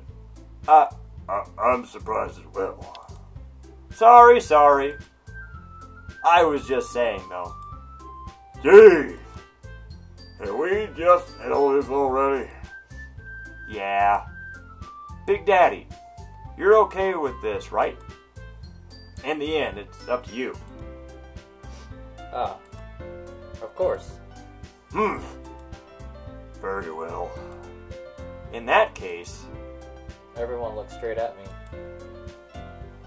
Yuri. Who we helping? The child? The self-aware Skynet lady who's gonna murder us all? Okay. The hot one that everybody likes. Alright. Well, I'll probably be most useful helping out Yuri. Me? Are you serious? Why would you? Natsuki, I can already tell you're about to say something mean. No! I was just saying. Ugh. So, you will be helping Yuri then, Big Daddy? Yeah. That's what I'm going to do. I'm glad. I have a bad habit of overthinking these sorts of things. So, I think your assistance will be very helpful. That's great to hear. Natsuki, will you be able to handle the baking yourself? I mean, yeah. I already said I'd be fine. Okay. Everyone can tell that Natsuki is feeling a little sour. Sorry, I read that one. So, is that everything we needed to go over? Yeah, that should be about it. Are you guys excited? Well, excited may not be the right word. But I suppose I'm looking forward to it a little bit. Do you feel the same way, Big Daddy? Me? I guess you could say I'm interested to see how it'll turn out. Bangin'. That's good enough for me. What about you, Natsuki?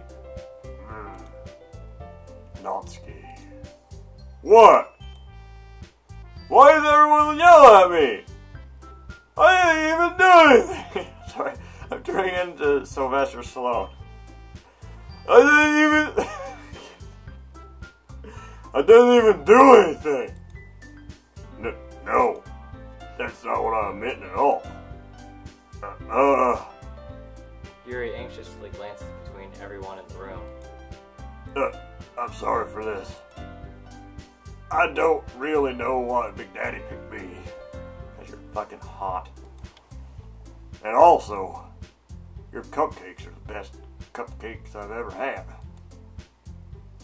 They go really well with my tea. And nothing that I do for the event will compare to that, so... I get it. I'm kind of surprised, though. Why? Well, I'm the one acting immature. I already know that. But you're trying to cheer me up all of a sudden. I know I'm not very good at it. I'm sorry if I said something bad. Natsuki isn't the only one surprised. Monica and I are also taken aback by Yuri's words.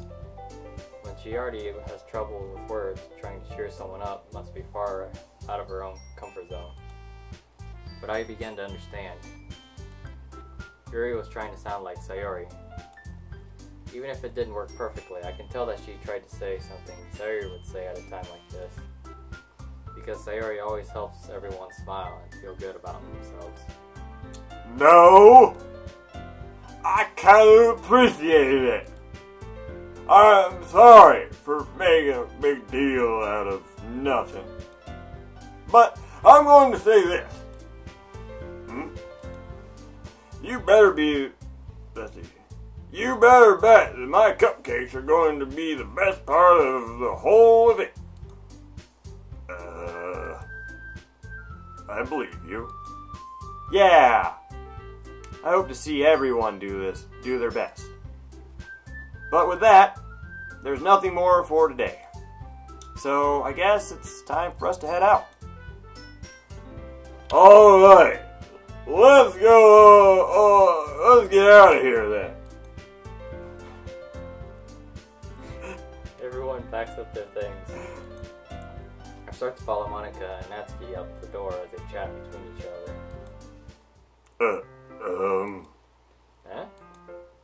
turn around. Sorry. I realize that I don't have any way of contacting you this weekend. Oh, you're right. I can't believe that slipped my mind. Should I give you my phone number? Just shout really loud. I think that would be the best way, yes. Alright then. Yuri and I exchanged phone numbers. Okay. Then I'll be stopping by your house on Sunday, because why would you... What? Okay. Eh? My house? Is that a problem? No, not at all. I just thought that I would be the one going to your house, since I'm the one helping you. Ah! I suppose that makes sense. But, if you don't mind, I think I would prefer going to your house. Alright. In that case, it won't be a problem. Cleanup's easier at your house. I decided not to press Yuri for a reason. It's not like it should matter much either way, so I'll just need to make sure my room is clean.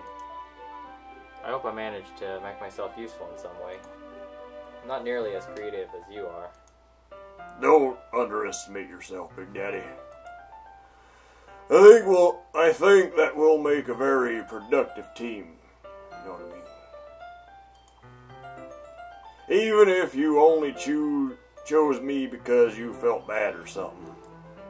Wait. You don't actually think that, do you?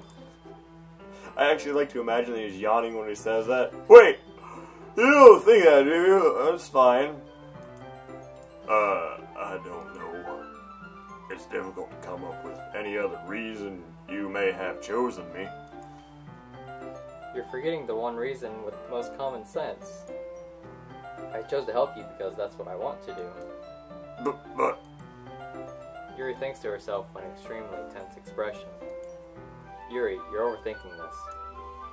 You wanted me to point out when you're overthinking, right? Yeah?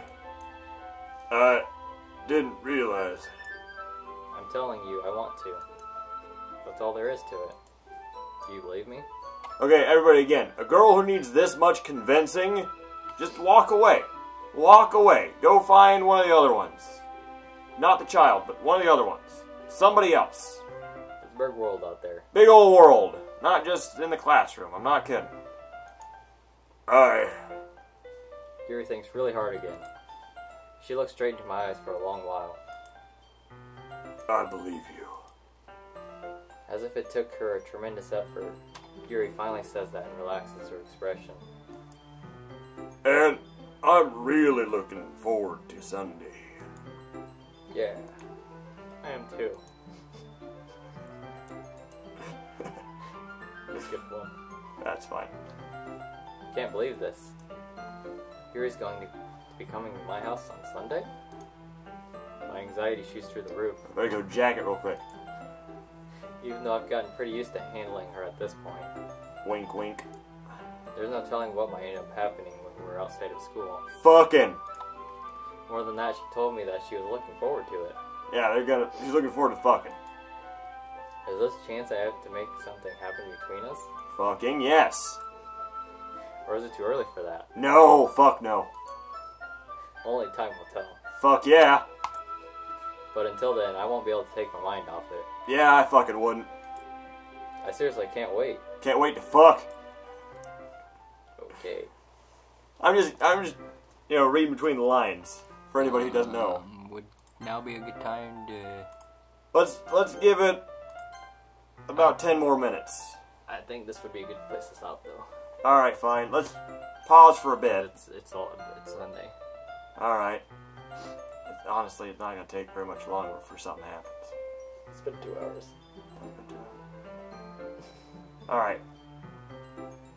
I want to get to just the end of this thing real quick. You don't have to read. I'll read it. It's fine.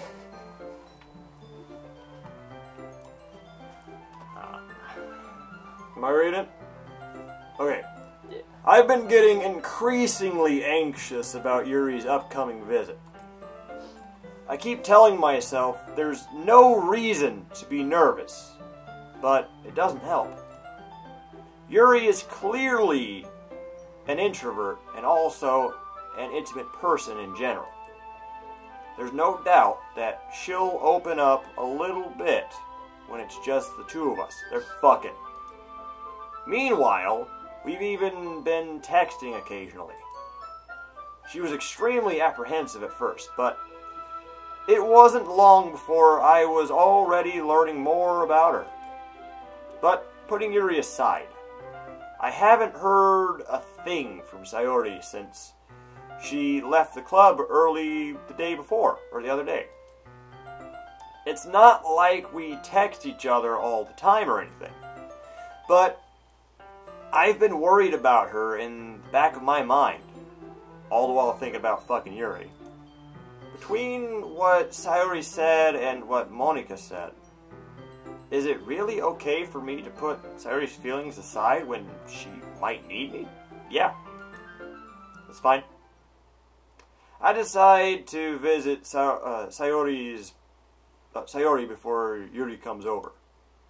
Rather than asking, I simply tell her, "I'm coming over," much like we've done in the past. Once I reach Sayori's house, I knock on the door before entering it myself. Again, we used to play so often that we've made it a habit of simply entering each other's houses like we were family. The house is quiet.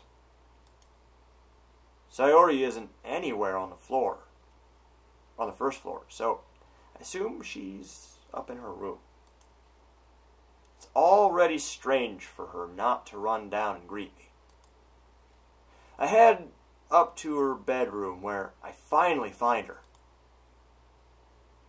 So, you gonna do it? Or am I doing it? Sayori? Hi, Big Daddy. I sit in her room. Sayori forces a smile, but it's easy to tell that she's different.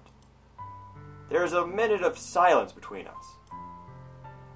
You haven't come over like this in a long time, have you? I guess you're right. It has been a long time. Not much has really changed, has it? Sayori's room is as messy as it's always been. I always recognize the same stuffed animals and, well, decorations that she's had for years now. If you came over more often, it wouldn't be such a mess. That's because I end up cleaning it for you. How come you suddenly wanted to come over today? Aren't you supposed to see Yuri today? Yeah, but... Wait, how did you know that? Sayori had already left by the time we decided that last meeting. Monika told me. It's only natural for her to keep me informed about the festival preparations, right?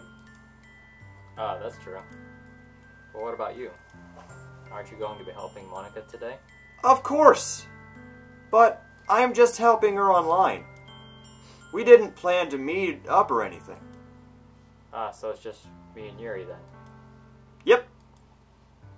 There's more silence between us. Sayori stares in a random direction. Everything about her behavior is really uncharacteristic. I finally get the point. I just wanted to see how you were doing after you left on Friday. When something's wrong, you can't hide it from me. I know you too well. So... Sayori smiles, shaking her head. That's no good, Big Daddy. Eh? Why can't it just be like it's always been? This is all my fault. If I didn't get so weak and accidentally express my feelings, if I didn't make that stupid mistake, then you wouldn't have been worried about me at all. You wouldn't have come over here. You wouldn't have even been thinking about me right now. But this is just my punishment, isn't it? I'm getting punished for being so selfish. I think that's why the world decided to have you come over today. It just wants to torture me. Sayori, I grab Sayori by the shoulders. What on earth are you saying? Are you listening to yourself right now? I know something happened to you. There's no other explanation for you to be like this. So tell me already. Until I know, I won't be able to stop thinking about it. Sayori gives me an empty smile. You really put me in a trap, Big Daddy. But you're wrong. Nothing happened to me. I've always been like this. You're just seeing it for the first time. Seeing what? What are you talking about, Sayori? You're really just going to make me say it, aren't you, Big Daddy? I guess I have no choice this time. The thing is, I've had really bad depression my whole life. Did you know that? Why do you think I'm late to school every day? Because most days, I can't even find a reason to get out of bed. What reason is there to do anything when I fully know how worthless I am? Why go to school? Why eat? Why make friends? Why make other people put their energy and caring to waste by having them spend it on me? That's what it feels like. And that's why I just want to make everyone happy, without anyone worrying about me. I'm in shock. I can't even figure out how to respond. How is it possible that Sayori kept this from me the entire time that I've known her? Did she really want so badly for me to just not think about her? Why, Sayori? Eh? Why is it that you've never told me about this? It almost feels like I've been betrayed as your close friend. Because if I knew, I would have done everything I could to support you. Even if there's only so much that I could do. I would have tried a little bit harder to make every day a little better for you. That's why I'm your friend. All you have to do is tell me.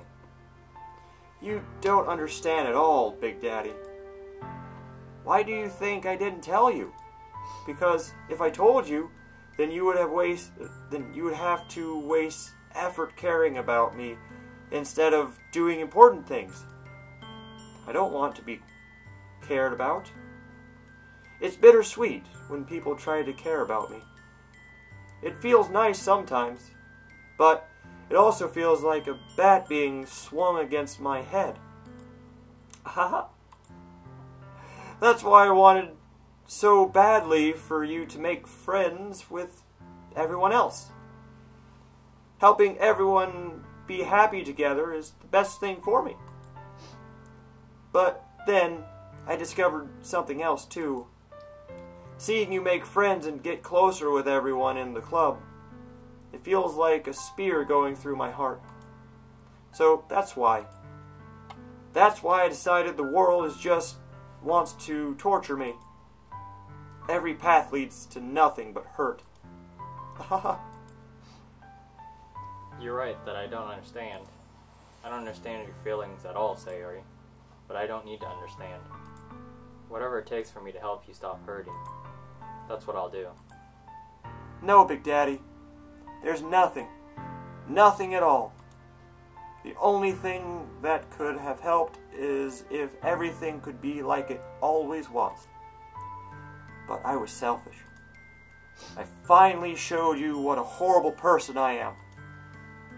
Tears streaked down Sayori's face. I made you join the literature club because I was selfish. And I was punished by my heart hurting in a way that I couldn't understand. And now you came here and I made you hurt too. I'm just weak and selfish. That's all I am. And that's why I'm going to accept these punishments. Because I deserve every last one. Without thinking, I once again grab Sayori's shoulders. This time, I pull her into a tight embrace. Sorry about that. Big Daddy. Sayori, I don't care if you feel selfish. I'm really happy that you convinced me to join the club. Seeing you every day makes it worthwhile enough. If I make friends with everyone else, then that's just a bonus. But please, never underestimate how much I care about you. I wouldn't have it any other way. Big Daddy! Sayori isn't hugging me back. Despite my arms being wrapped around her, Sayori's arms remain at her sides. She starts sobbing next to my ear. No! Don't do this to me. Please don't do this. Big Daddy, Sayori barely manages to speak between her sobs. I don't know if I'm doing the right thing, but all I want is for her to know that I care. If you have it in you to call yourself selfish, then you have to let me be selfish too. No matter what it takes, I'll figure out what needs to change. I'll make these feelings go away. No, he won't. And if there's anything that you need me to do, then you'd better tell me. I'll get mad if you don't. This is a very unhealthy relationship. I don't know. I don't know. I don't know. Gently, Sayori finally puts her arms around me in return. I don't know anything. It's all really scary. I don't understand any of my feelings, Big Daddy. The only time I'm not feeling nothing is when I'm feeling pain. But your hugs are so warm. And that's really scary too. Sayori lets me go. As she does so, I let her go as well. The festival is tomorrow. Yeah. It's going to be fun, right? Yeah. How would you like for me to spend it all with you? It's what I want. I promise. I think that would be nice then. Yeah. Sayori wipes her eyes. If I could spend the whole day here, I would. Of all days, this has to be the one where I have other plans. Maybe I should cancel. No, don't! Please don't. If you did that, then I really wouldn't forgive you. But it's almost time for Yuri to meet me at my house. At the very least, do you want to come along and help out? It would be fun. To my surprise, Sayori shakes her head. I'm sorry. I don't know if that would be very good for me today. You understand, right? It's kind of hard for me to fully understand, but I'm trying my hardest. It's okay. Don't worry too much about it. I'll see you tomorrow, okay? Alright. I look forward to it. I say goodbye to Sayori and exit her house. On the way home, I find myself still feeling uneasy. But it's hard for me to keep thinking about it when Yuri is about to come over too. She's really hot. I think Sayori's right. I shouldn't be worrying too much. And we're definitely going to have a great time tomorrow. I should just focus on what's ahead of me. Doing Yuri. As I approach my house, I see something that makes me feel a moment of panic. Yuri? Thank goodness. You're a little early. I'm sorry I wasn't home yet. Were you waiting for a long time? No, I just got here. But I started to get really nervous when nobody answered the doorbell. You always could have texted me. If I had known, I would have reassured you and hurried more on my way home. I suppose that's true. I didn't think of that for some reason. Should be common sense to do that, but I decided to ignore it. Anyway, let's go inside. I I see you brought a lot of stuff with you. That's right. And did you manage to find everything I asked you to buy as well? Yeah, pretty much. At least I hope I got everything right. I'm sure it'll be fine. I take Yuri to my room. Bow chicka bow wow. The first thing she does is glance around curiously, which makes me feel anxious. Would now be a good time to stop? It wouldn't. Promise. It's been... I know. The problem is right there. If you knew what I know. This seems like it's gonna take a while. Yeah, it builds. I would like... Okay, everybody. Panda's getting a little bit gun happy, so we're going to take a break and continue this tomorrow, where it'll get weirder. I promise. Alright. Have a good night, everybody. Talk to you later.